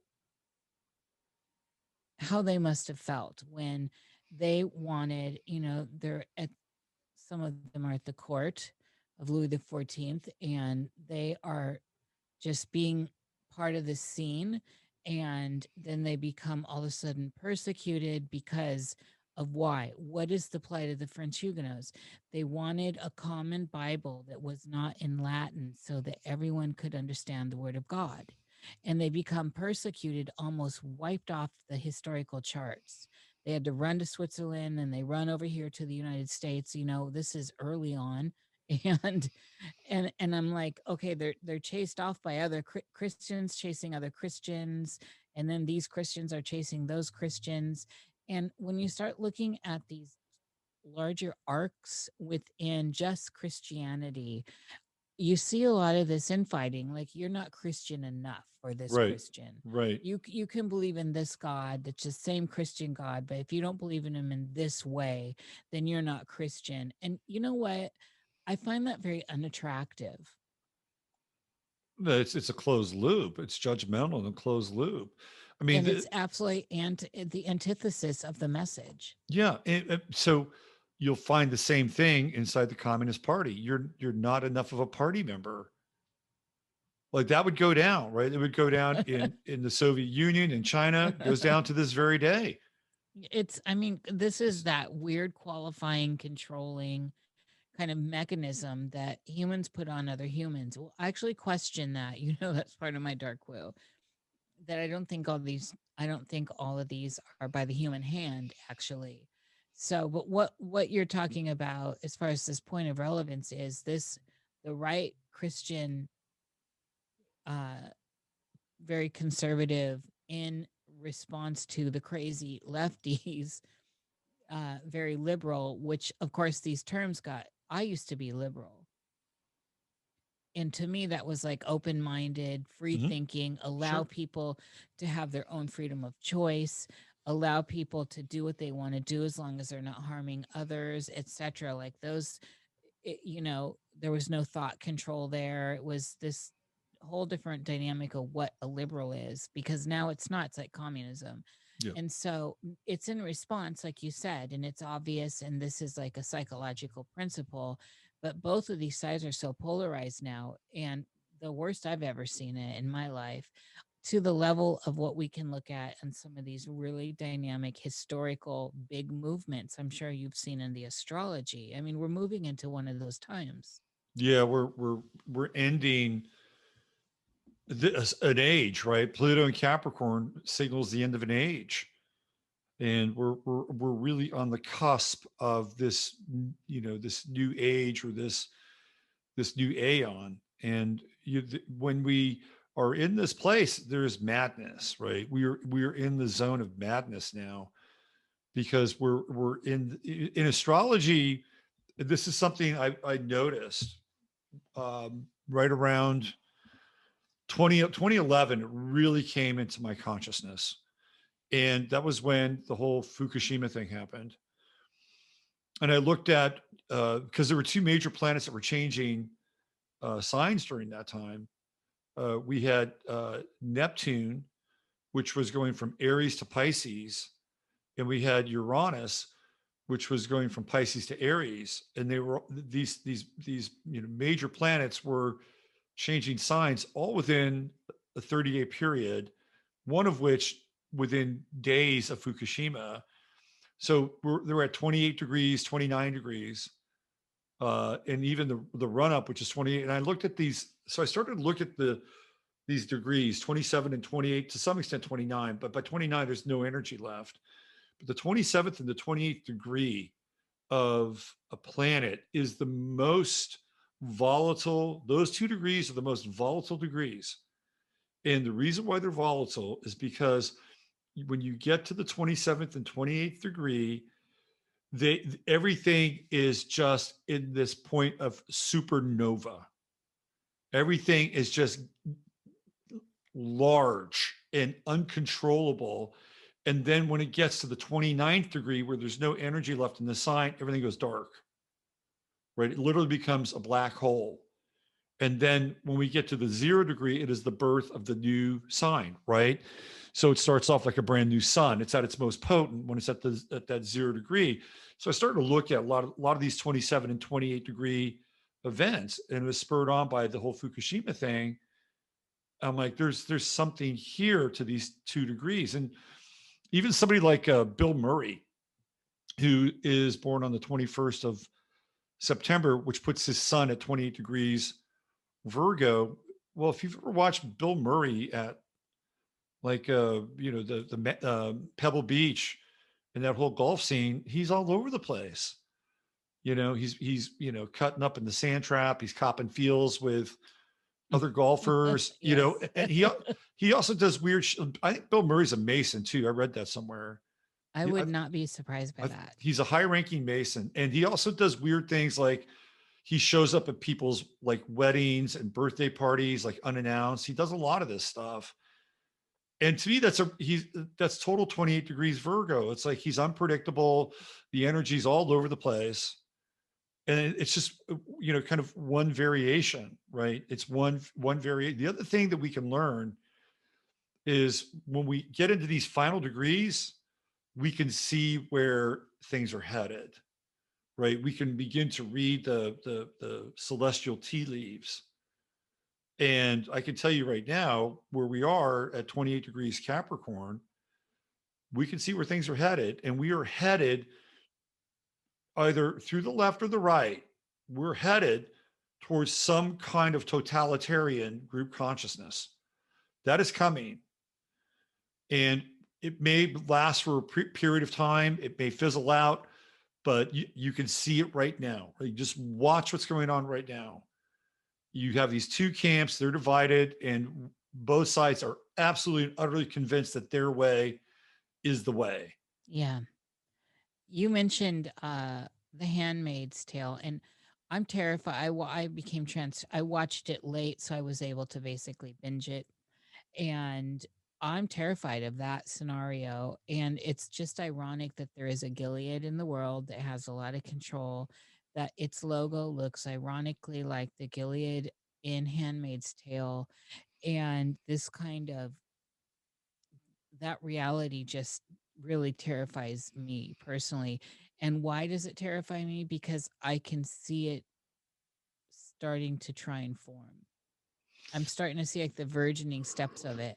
Right. Now, does that mean it's going to play out? I don't know, but I'm seeing it just like you're talking about right now. I can see that wanting to take form in our reality.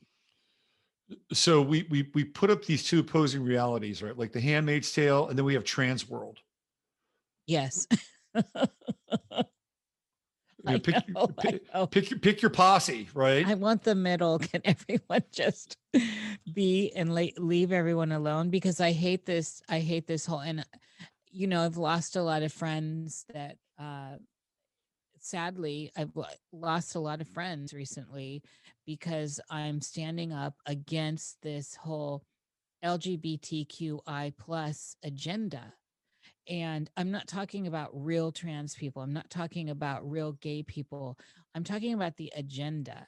And that's different. And people need to understand the difference between a person having an authentic experience in their life that is a big deal and should be validated. And I'm talking about as opposed to indoctrinated children in school. Wrong, wrong. Either way. And when solutions are really easy, for me, some of these things make sense. So why not just have unisex bathrooms? It would just solve everyone's problem. Or unisex or male, female, and in between, non-binary, all that. Why is that a big deal when apparently we can send $33 billion over to Ukraine? Well, that's the ugly paradox of our society, because you're always going to find the radical inconsistency that cancels out any position of logic. Period. Yes. It's and then it's like also this idea of oh man, the sports things too. Why can't just the trans and the non-binary people have a category? why does this have to be a big deal? This is so stupid to me. It seems ridiculous. It should be a bad deal. Trans women should not be, in my opinion, really competing against natural born women. There are physiological differences that give them an advantage. How do people not understand and recognize that? And if we just added a category that was inclusive for people that feel, that are competitive, that want to do these things, and give them and at the number in which we're seeing now that there are actual this many non-binary trans people in the world, I suspect it would be vastly successful. I don't know how successful it would be. I think you could probably count on maybe half a hand the amount of competitive swimmers who are male to female and have them have their own meet. I don't think you're going to really find that too many of those people. But The Robert, just to have the category, to create, you to know, to not have to deal with this kind of, well, I think even if you try to appease a certain group, whatever the group is, we'll go back to our left right dichotomy. You have that category, none of those groups will be appeased by it. They won't. None of them will. why is it too logical? It's well, you can use either side of their argument, right? So you could go on to the the LGBTQ plus IA thing, and they'll say, okay, well, you're not recognizing that this woman is a woman, right? You're not recognizing that by creating a third category. You're not recognizing that, and I guarantee you, I mean, just look what happened to Martina Navratilova. Yeah, you're right. I mean, this is one of the greatest female athletes ever, Right. and she spoke out about it, and then 2 days later, she's doing mea culpas and cartwheels. I know. Well, what about, I posted this thing from the Midwives Association, basically, where they're being told to teach. Sorry, it is late for me. They're being told to teach that you can give birth out of your penis. Yes, I know. I've seen this. This is an absolute, I don't care what world you're in. That's just not that, well, that does not happen biologically. It can't happen. And there are many reasons why. First of all, the penis is basically what houses your urethra. Women have a urethra separate from, Yep. right? They don't Yep. give birth out of their urethras. Nope. And so this is just, it's biologically impossible, not to mention some sort of weird psychology going on with the idea of that it's being forced to be taught is absolute lunacy to me. I can't understand this. We've stepped off the crazy train now. Are we actually, we're We're stepping on the onto crazy it? on the Yeah, crazy we're train. stepping onto the On crazy the train. crazy train. Yeah. I totally agree, right? And so we'll take a couple steps back here, but we'll still be on the crazy train. We'll just be in the smoking car or something, right? So let's play this whole thing out with teaching people that you can give birth through your penis, right? What is that doing, really? What is well, it's doing a couple different things. It's confusing the shit out of certain people, right? It's creating and redefining what a phallus is, which is part of the technique, I believe. And the third thing is it's giving the other side more fodder to point their fingers and say these people are fucking satanic, right? Yes. So Yep. they're actually playing right into their hands Yep. by sticking their middle finger and their tongue up at them and out at them like fuck you, we're going to show everybody that you can have a child through your wang, okay? Oh, dear. Right. And so how's that going to go? That's not going to end well. I can tell you that right now. That is not going to end well. Well, And it's the same as critical race theory. If you've listened and read those documents, you're born a racist if you're white. That's, come on. We're not going to overcome by that kind of language and teaching it to little kids. This kind of stuff is divisive on all levels, and I'm seeing it everywhere. So, and it's becoming, that's the whole thing. Like some of this seems like it's not even just on either side, Robert. It seems like it's permeating the middle sections too of what pushing what we should be thinking about everything. I don't know. I Well, don't know. it's look, here's what it's doing. It's taking up a lot of bandwidth, a lot of space, a lot of time, a lot of emotion, and a lot of attention, right? And some of it, like, when we talk about our children and we agree upon this in the desecration of the innocence, we have to defend them. Like we have to be engaged, and so we have to, if you're a parent, I'm a parent, so I haven't fought this fight directly. My kid's a little bit past that now; he'll be going to college next year, but I have fought it a little bit indirectly, and we should. Like that's really important. These are important beings that we have to protect And and they're our let future. they're our future, and they need to be able to explore life on their own and make bad decisions or good decisions and try to develop a code of conduct in the world so that they can have satisfying relationships with others, without sacrificing their own identity along the way, right? These are really important tools for raising a child and raising a person. And the challenge now is that the state has become so involved in that process. Like I'll give you an example.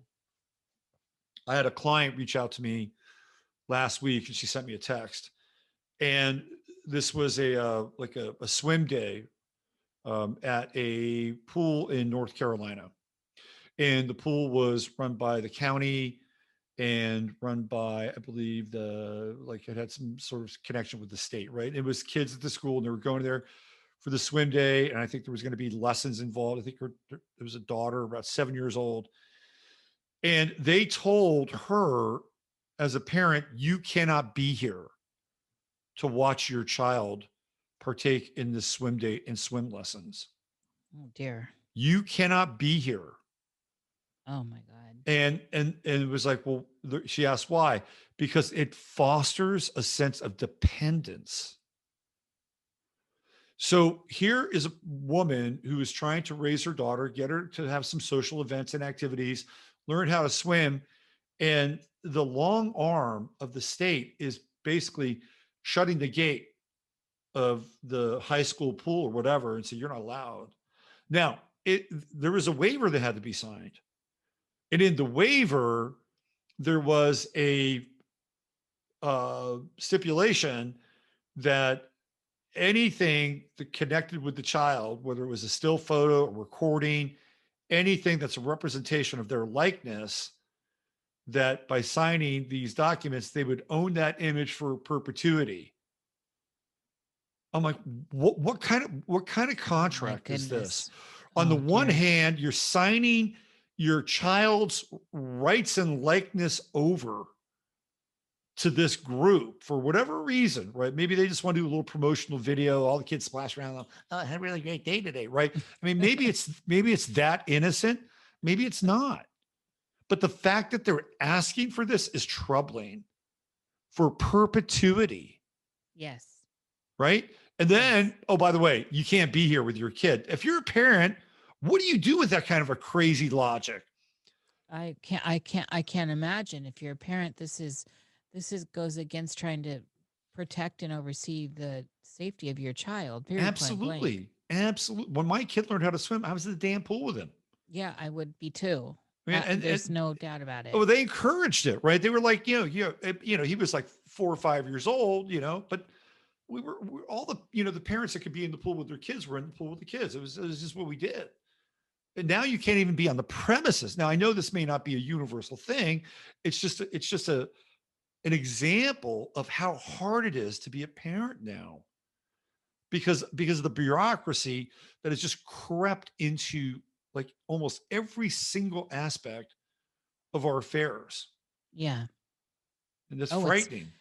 I'm terrified of this time we're in. I have personally never, I don't know when this level of control has happened for us over here in the United States in particular.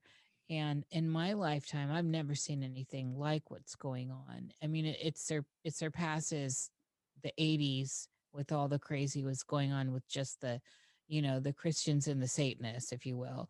Um, Again, the right and the left, if you will, on the extremes, if that's even possible. I mean, you know how I view the Satanists anyway. I think they're they're cosplayers, at Cosplay least the Satanists, yeah. LaVeyan ones. I mean, I know there's I know there's a real dark hand out there, but I don't actually The think real they call Satanists would themselves. walk right by you and you wouldn't even You know would it. never know, and they don't actually call themselves that. They're and many of them are in your church, by the way. Absolutely, 100%. But this is blasphemous talk right here. Yeah, I know. So that's what I'm saying. I'm terrified of it. And it has been, there's a new, I had Dan Shukis from the Cosmic Keys. I've had him on a few times. He's a friend. But through doing this, he's a friend. And he started out Christian and then he got very new agey. And, he's an astrologer. I don't know if you know who he is. I think Anyway, we're friends on Twitter. yeah, I think you know each other, and Yeah. you should have him on. He's fun. Anyway, he he kind of questioned himself and thought about going back to Christianity last year or something, and we were having chats. And of course, I'm one of these people like. I think if you're into something, you should explore it. This is where I come from. Explore it and see where you go with it. And as opposed to, oh God, why would you do that? And what are you thinking? And he was very serious about it, so I was very supportive of it. And then he came to the conclusion that it wasn't for him ultimately. And then but in his travels he had found there is a whole new movement of new age to Christian extreme Christians now. Yep. There's like a whole like that in the 70s. You remember the born again movement? It's Yep. kind of like that, except for these were former New Agers and white lighters that are now becoming very fundamentalist. Mm-hmm. Yep. I Yep. find that an interesting move. And Well, he was very turned off by that, by the way. you can see the for lack of a better term, miscegenation of the two belief systems through the Q movement. And you could see Yes. where it was this interesting, kind of Venn diagram of, you had Christians on the left or Christians on the right, New Agers on the left, and the Venn diagram meets in the center and you get Q. And because there was a lot of interesting kind of, New Age ideas with the whole Q thing, including New Age technologies, and then of course you had the whole Christian side of it as well, because they're going after people in tunnels and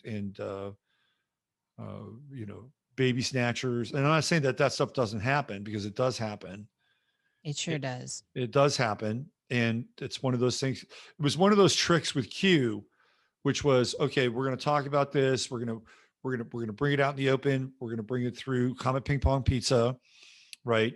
It'll be through the WikiLeaks, and everybody's going to find out about it. And it's going to be a hidden in plain sight thing, the revelation of the method. And then what we're going to do is we're going to crucify Alex Jones. And as a result of that, everybody else that's connected to this whole thing, you're fucking crazy. Right. So it's like, and I've talked about this before, it's the same thing they did with communism back in the 50s with, the House Committee of Un-American Activities. And what they did is they admitted that communism exists. They're communists in the United States. Their goal is to overthrow the United States government and have a communist ruled society. And they set up a few people, right? They had a few people from Hollywood, Paul Robeson, some screenwriters, right? Sean Penn's dad was one of them. And then they shut it down, right? It's like, okay, we're good, we're done. And then they tarred and feathered Joe McCarthy, so that anytime you brought up like the Red Threat or the Red Scare, you were made fun of. Right. It was like, oh, you remember that? Oh yeah, remember that asshole? Yeah. And the whole Red Scare thing. Well, it was real. It was real. It was real. And they were basically saying, we're going to bring it out in the open. We're going to sacrifice a few screenwriters. Dalton Trumbo was another one, but he eventually started writing again. And then we're going to ruin McCarthy, and nobody's going to want to be associated with this, and we'll never, we'll put the red thread back in the box again, and we'll just move on. And this is what they did. This did the same thing with children and tunnels and trafficking and adrenochrome. They did the same thing. Yes. Yes. It's a very effective tactic. It is very effective, but once you recognize it and understand it, it's obvious and you can see it. See, this is where I'm at with it, is all this stuff is so absurd. And I mean, is it because everyone is so dumbed down? I hate to be that flippant about it, but all this stuff is so obvious and in our faces now, Robert, that how are people being fooled by any of it? It's so absolutely ridiculous, all of it. I mean, look at Joe Biden. He cannot even talk. They have to shuffle him around.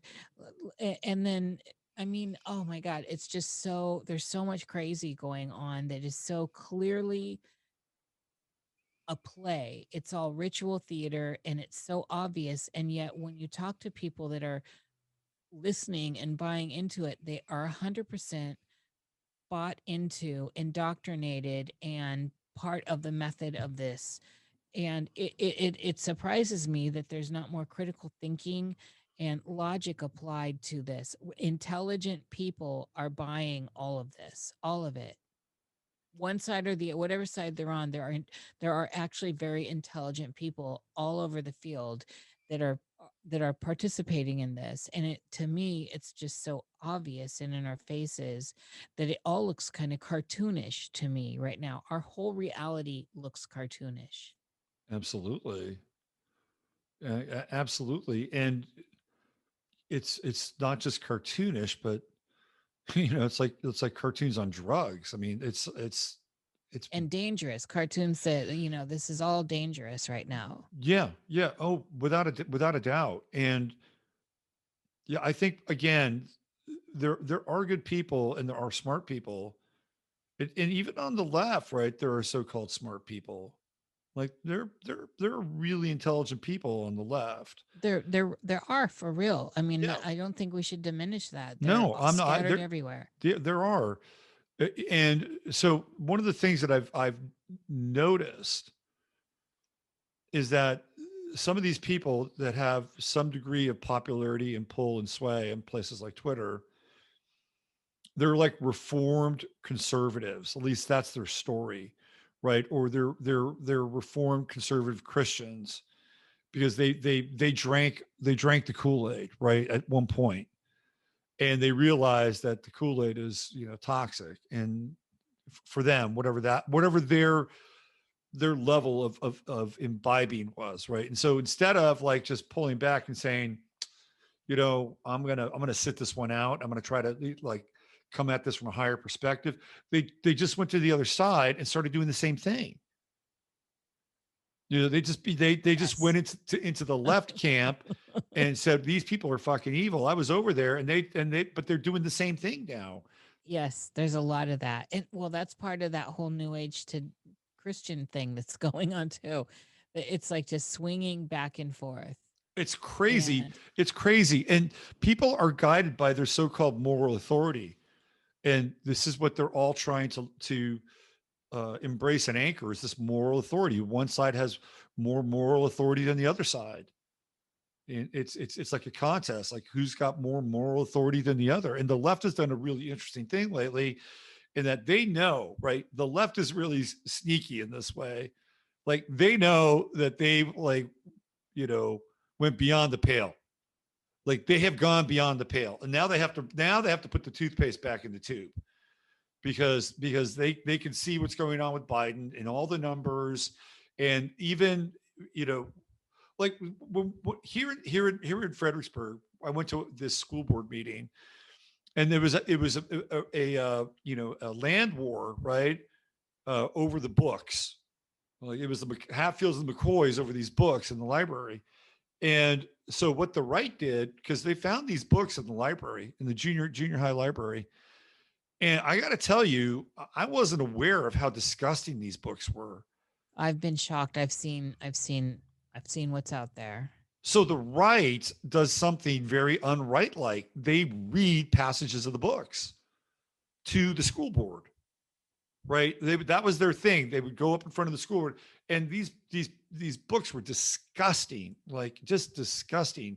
It was fascinating watching these people who, for the most part, are Christians, having to cross this line and read material they would never read, or less Yeah. entertain, Yes. right? And then here's what was really interesting. So they're not indulging, because I think it was very hard for some of those people, honestly. Um, but they're basically speaking the words of the left through those books in that meeting. What is the left doing? They're there talking about the Constitution. They're there talking about the First Amendment rights. They're there talking about, a society that wants to ban books. Like, they're taking on these talking points that are the rights talk. It was the weirdest thing I'd ever seen, right? So you have these Christians and these conservatives reading these just trashy, salacious passages in these books, and then you have the left like sticking up for the freaking Constitution, right? So we're way out. We're way out now in We are like out of bounds. Disneyland on Alpha Centauri. Okay. Now, this is what the left is doing now, though. They are rebranding themselves as the true Americans. They're rebranding themselves as the true protectors of freedom, right? This has happened. I've seen they're doing this. They're trying to do this major pivot. They're like turning the Queen Elizabeth around in the ocean. This is what's going on, and they're rebranding themselves as being real Americans. It's I got to tell you, it's bizarre. And they're doing a lot of this now through Ukraine. They're using Ukraine as a patriotic proxy. This is what's going on with Ukraine. It's a patriotic proxy. Yeah, this And is crazy. it's crazy. It's totally. This gets into cartoon world that you were talking about. It's I find myself speechless a lot of the times, and then also I'm finding it actually very, it's such a downer, and it's depressing because I don't think there's anything we can do to change anything, Robert. We have to just ride through this I somehow. I I I mean, I, I agree with you. I do agree with you. I think there's a lot of it that's way out of our control. It's above our pay grade. yeah, and that's the thing, that it's like it's very disempowering, and it I don't know. I mean, all I can do is try and stand in and represent something that sounds like a critical, logical, I don't know, verbiage in the world, and point out that some things are so hyperbolic and ridiculous. And why are we entertaining this? I was hashtagging for a long time, like State of the Union, and then Idiocracy is a documentary, but then Mhm. that stuff started getting taken up by the new newborn right, and I didn't see those hashtags before. I was doing those hashtags. I'm not saying I'm responsible for those, but I didn't see them. I was not privy to them, and so I don't even know what to do anymore. It's unbelievable. And if you notice how off the handle people get, if you approach them at all, like, people are so on edge. I'm calling it contents under pressure. That if you absolutely represent anything that is not what they're feeling, so they like their vacuum, you are absolutely the enemy. They're not even listening to critical analysis of anything, or not even willing to budge at this point. A lot of people.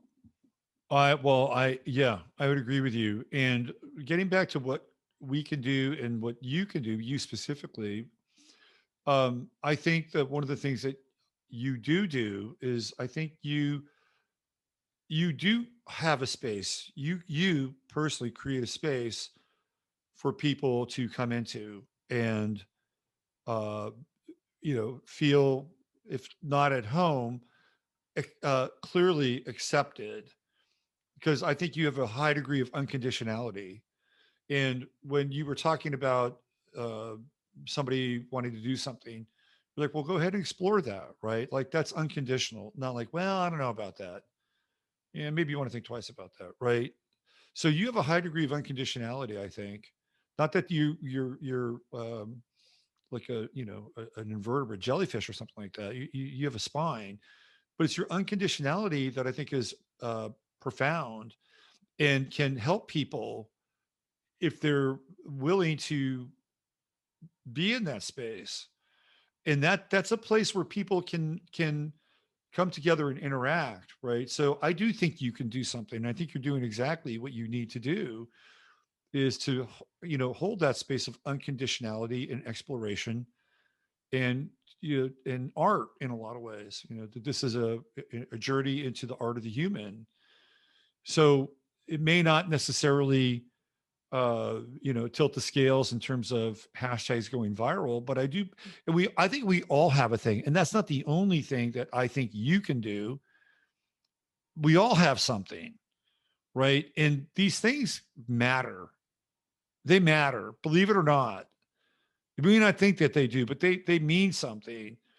Because if you, Nish, have an interaction, whether it's with me or somebody who's listening to this stream or podcast or in your world or your group, and somebody doesn't feel judged and says, wow, I can say this, and she's kind of getting it. I didn't peg her for somebody like that, right? Like all of a sudden something changes, right? There's something about the switches in the genes that change. And then that person goes off into their life and they start to interact with people a little bit differently. So I think you can do something. It may not be overt, and I think you're doing it. And I think we all have whatever that thing is. And that's what keeps us in the game. That's what keeps us alive. That's what keeps us human. And this is what we're doing our best to hold on to is our humanity in a very inhumane time. That's Yeah. my sense. Yeah, and I agree. One of the things that I do like to maintain is a kind of an underground status. I mean, the same world I came up in, and I've always valued that. I'm not looking for the spotlight at all. In fact, I usually turn away from it. Yeah. So, um, I like this kind of let's meet under the bridge. Yeah. Or let's meet in the speakeasy, and let's have a space I just want to explore stuff, Yeah. Robert. Yeah. I just Yeah. want to explore ideas. I want to do it freely, and I want to do it without other people's judgments of why would you do that? Because for me in my life, that's how I've gotten to good places Yeah. emotionally, mentally, and even physically. Testing myself physically is just by exploring different options, and when you do that, the road opens. It really does. And then you're presented with more options to explore. And if you don't know a fire's hot, you don't know a fire's hot. You have to learn it by exploring fire. Mhm. Yeah, I mean, I think the word that I would use for you is non-judgmental, right? My feeling about you, experience, you're non-judgmental, and that's an incredible gift. And there in that non-judgmental space, people can show up and they can just be who they are, right? So I think that there's a real strength and beauty in that, and you don't have to be an icon in order to uh, demonstrate that and live that on a daily basis. And everybody has their own thing, right? And I that's just agree. that's Yeah. just one thing. There's many things about you. I'm just looking at this in terms of where we are now and what you can do, and I think you're doing it, right? Well, thank you. What you say though is really profound about that. Everyone has something. I always say that everything's here. Everything that's in the realm that we can experience, it's here for a reason. There's. I don't believe in the junk DNA model. Everything here has a place and a purpose. You may not like it, but it's still here. And so, we need the mycoplasma to break down what's dying and dead, And we need all this stuff you just can't enjoy the flowers and the fruit. You have to go through the process. So I like this in other people. And I'll tell you what, I've always liked the quirks in people. I've always been very much attracted to things that make individuals different. And even those that are out there hiding under the veil of normalcy, I will always see that which is special. I've always been able to do that. Yep. I think that goes hand in hand with the non-judgmental part and the yeah, just the accepting and non-judgmental part. I think that's part of the mix. And I think I'm not even sure you can have one without the other, honestly, because you would find that the novelty and the interesting and the quirkiness as a result of not putting a label on a person or not trying to put them in a box. All of a sudden, oh, look at that. That's really interesting. Let's follow that a little bit further. Don't Um, you think we're here to find out why we're here? Like, to me, the whole game is about trying to understand what's going on. And sure, and I'm a very spiritual person. I think I'm one of the most deeply, everything to me has a spiritual connotation. It always has. I'm really there, and not in the quirky new agey way. I'm real serious about that. And this whole process has a deeper meaning for me. So it's not just get on a wheel, do what you're supposed to do, wait till you're a certain age, then enjoy your, empty nest experience and then die. I think that the whole process is leading us somewhere deeper. And I want to explore what are the possibilities. I understand that there are a million pathways and they all lead to we're all going to die. So you know that that's the end point for the next beginning for the next chapter, but look at all the possibilities in between here and there. And when things are dark, I've often found, and through even like that San Francisco experience, it made me better. And I looked back, and I look back now, and I'm so thankful for it. And I'm so thankful that I was able to process through it, and I didn't allow myself any limits as far as how I was processing. I just allowed myself to move through it, and I didn't care what people thought. I still don't, but there's more going on here, and that's my query here in life. And I don't know if that's my Pluto placement. I don't know what that is, but there's something bigger and deeper going on. And I'm sorry, I don't think every answer is in the Bible or in the Quran or in Shintoism. Or I think it's all here in the field, and it's all playing together somehow. And it's the puzzle that I'm curious about. It's how this all interacts. It's the braiding. And that's where my curiosity keeps me moving forward, even in the darkest of times. I'm curious, like, where's this going to go, Robert? right. To me, that's the way of the artist, right? The artist is, fairly non-judgmental about how things are going to evolve. I mean, you have an artistic, arc or an artistic narrative to your life. That's how an artist operates. So an artist does not really necessarily judge kind of what the creation is, but it's like, what can I learn from it? And what kind of things that what are the things that maybe I can alter from it if I don't like the creation? Maybe I can do something different. Right. Reframe. Yeah, Hmm. if for me the artist and the mystic are hand in glove. They're in many instances one and the same. I think in almost every instance, because both the artist and the mystic suspend judgment. And Yes, that's and a big deal to yeah, me. yeah, and I think that's where you come from. Let me ask you a question. Yeah, Do you think people are afraid of possibilities? Do you think they're afraid of freedom? I do. I've gotten into these conversations before, and it surprises me. I think a lot of people really do want some control over them, and I think for some reason the idea of safety and narrow boundaries, it answers question. People don't need to think about bigger things, and you know what? This is all right too. I think it's all right for people to be like that as well. I think it's all right if it's too scary and it's too much information, it's going to shut you down and you need boundaries, you need the riverbanks, right? Then that's all right. That's absolutely all right. But don't get rigid in that, and then all hellfire at people that don't want those boundaries. There's something here, and I do think this speaks to, again, Jung with the personality types, right?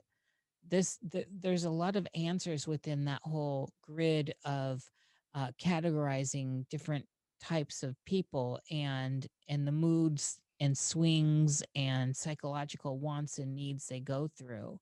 So I know that I have often done really well with people in my life that kind of have these guidelines, because I can float off, I get way out. But as a Taurus, and maybe other things in my chart, I do really like security and stability. So as far off as I go, I still like to know that I have a sense of stability in whatever it is. I just don't want to be told what to do. I have a sense of what I think is right and wrong. And I definitely understand that if I'm working within those parameters within me, then that are very wide, wider than, say, the people that need those narrow guidelines.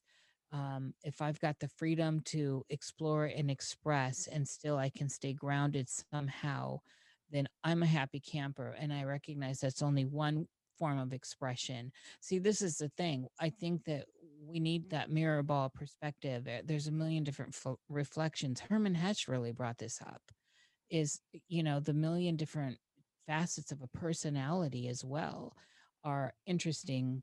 I mean, there's parts of everyone that there's a part of, say, my personality. I'm at hand. There is that part of my personality that absolutely craves stability. What does that mean? Well, I don't want to be homeless. I like, I want, I need some groundedness in order for the massive amount of energy I put into exploration, into the philosophical side of life, Sure. into the existential side of life. I still need to know I have a place, and I'm going to be able to have food. I don't worry about it. And I realize through my life that I'm always okay. But if I have the intellectual idea within myself that I'm all right, then I'm allowing my higher self to explore. Whereas relationships I've been in are very, very cut and paste, like the same, almost the same meals every day, right? These kinds of people that are just freaking out if they don't have the everyday grind. It keeps them sane, and they don't want to think about it. And somehow, some of those relationships in my life, friends or lovers, have worked really well because of that contrast, I think. It also And provides you because with a I'm sense of, open. yeah, you're open. It provides you a sense of grounding and to some degree security too, right? I love the security. Are you Yeah. kidding? I love Yeah.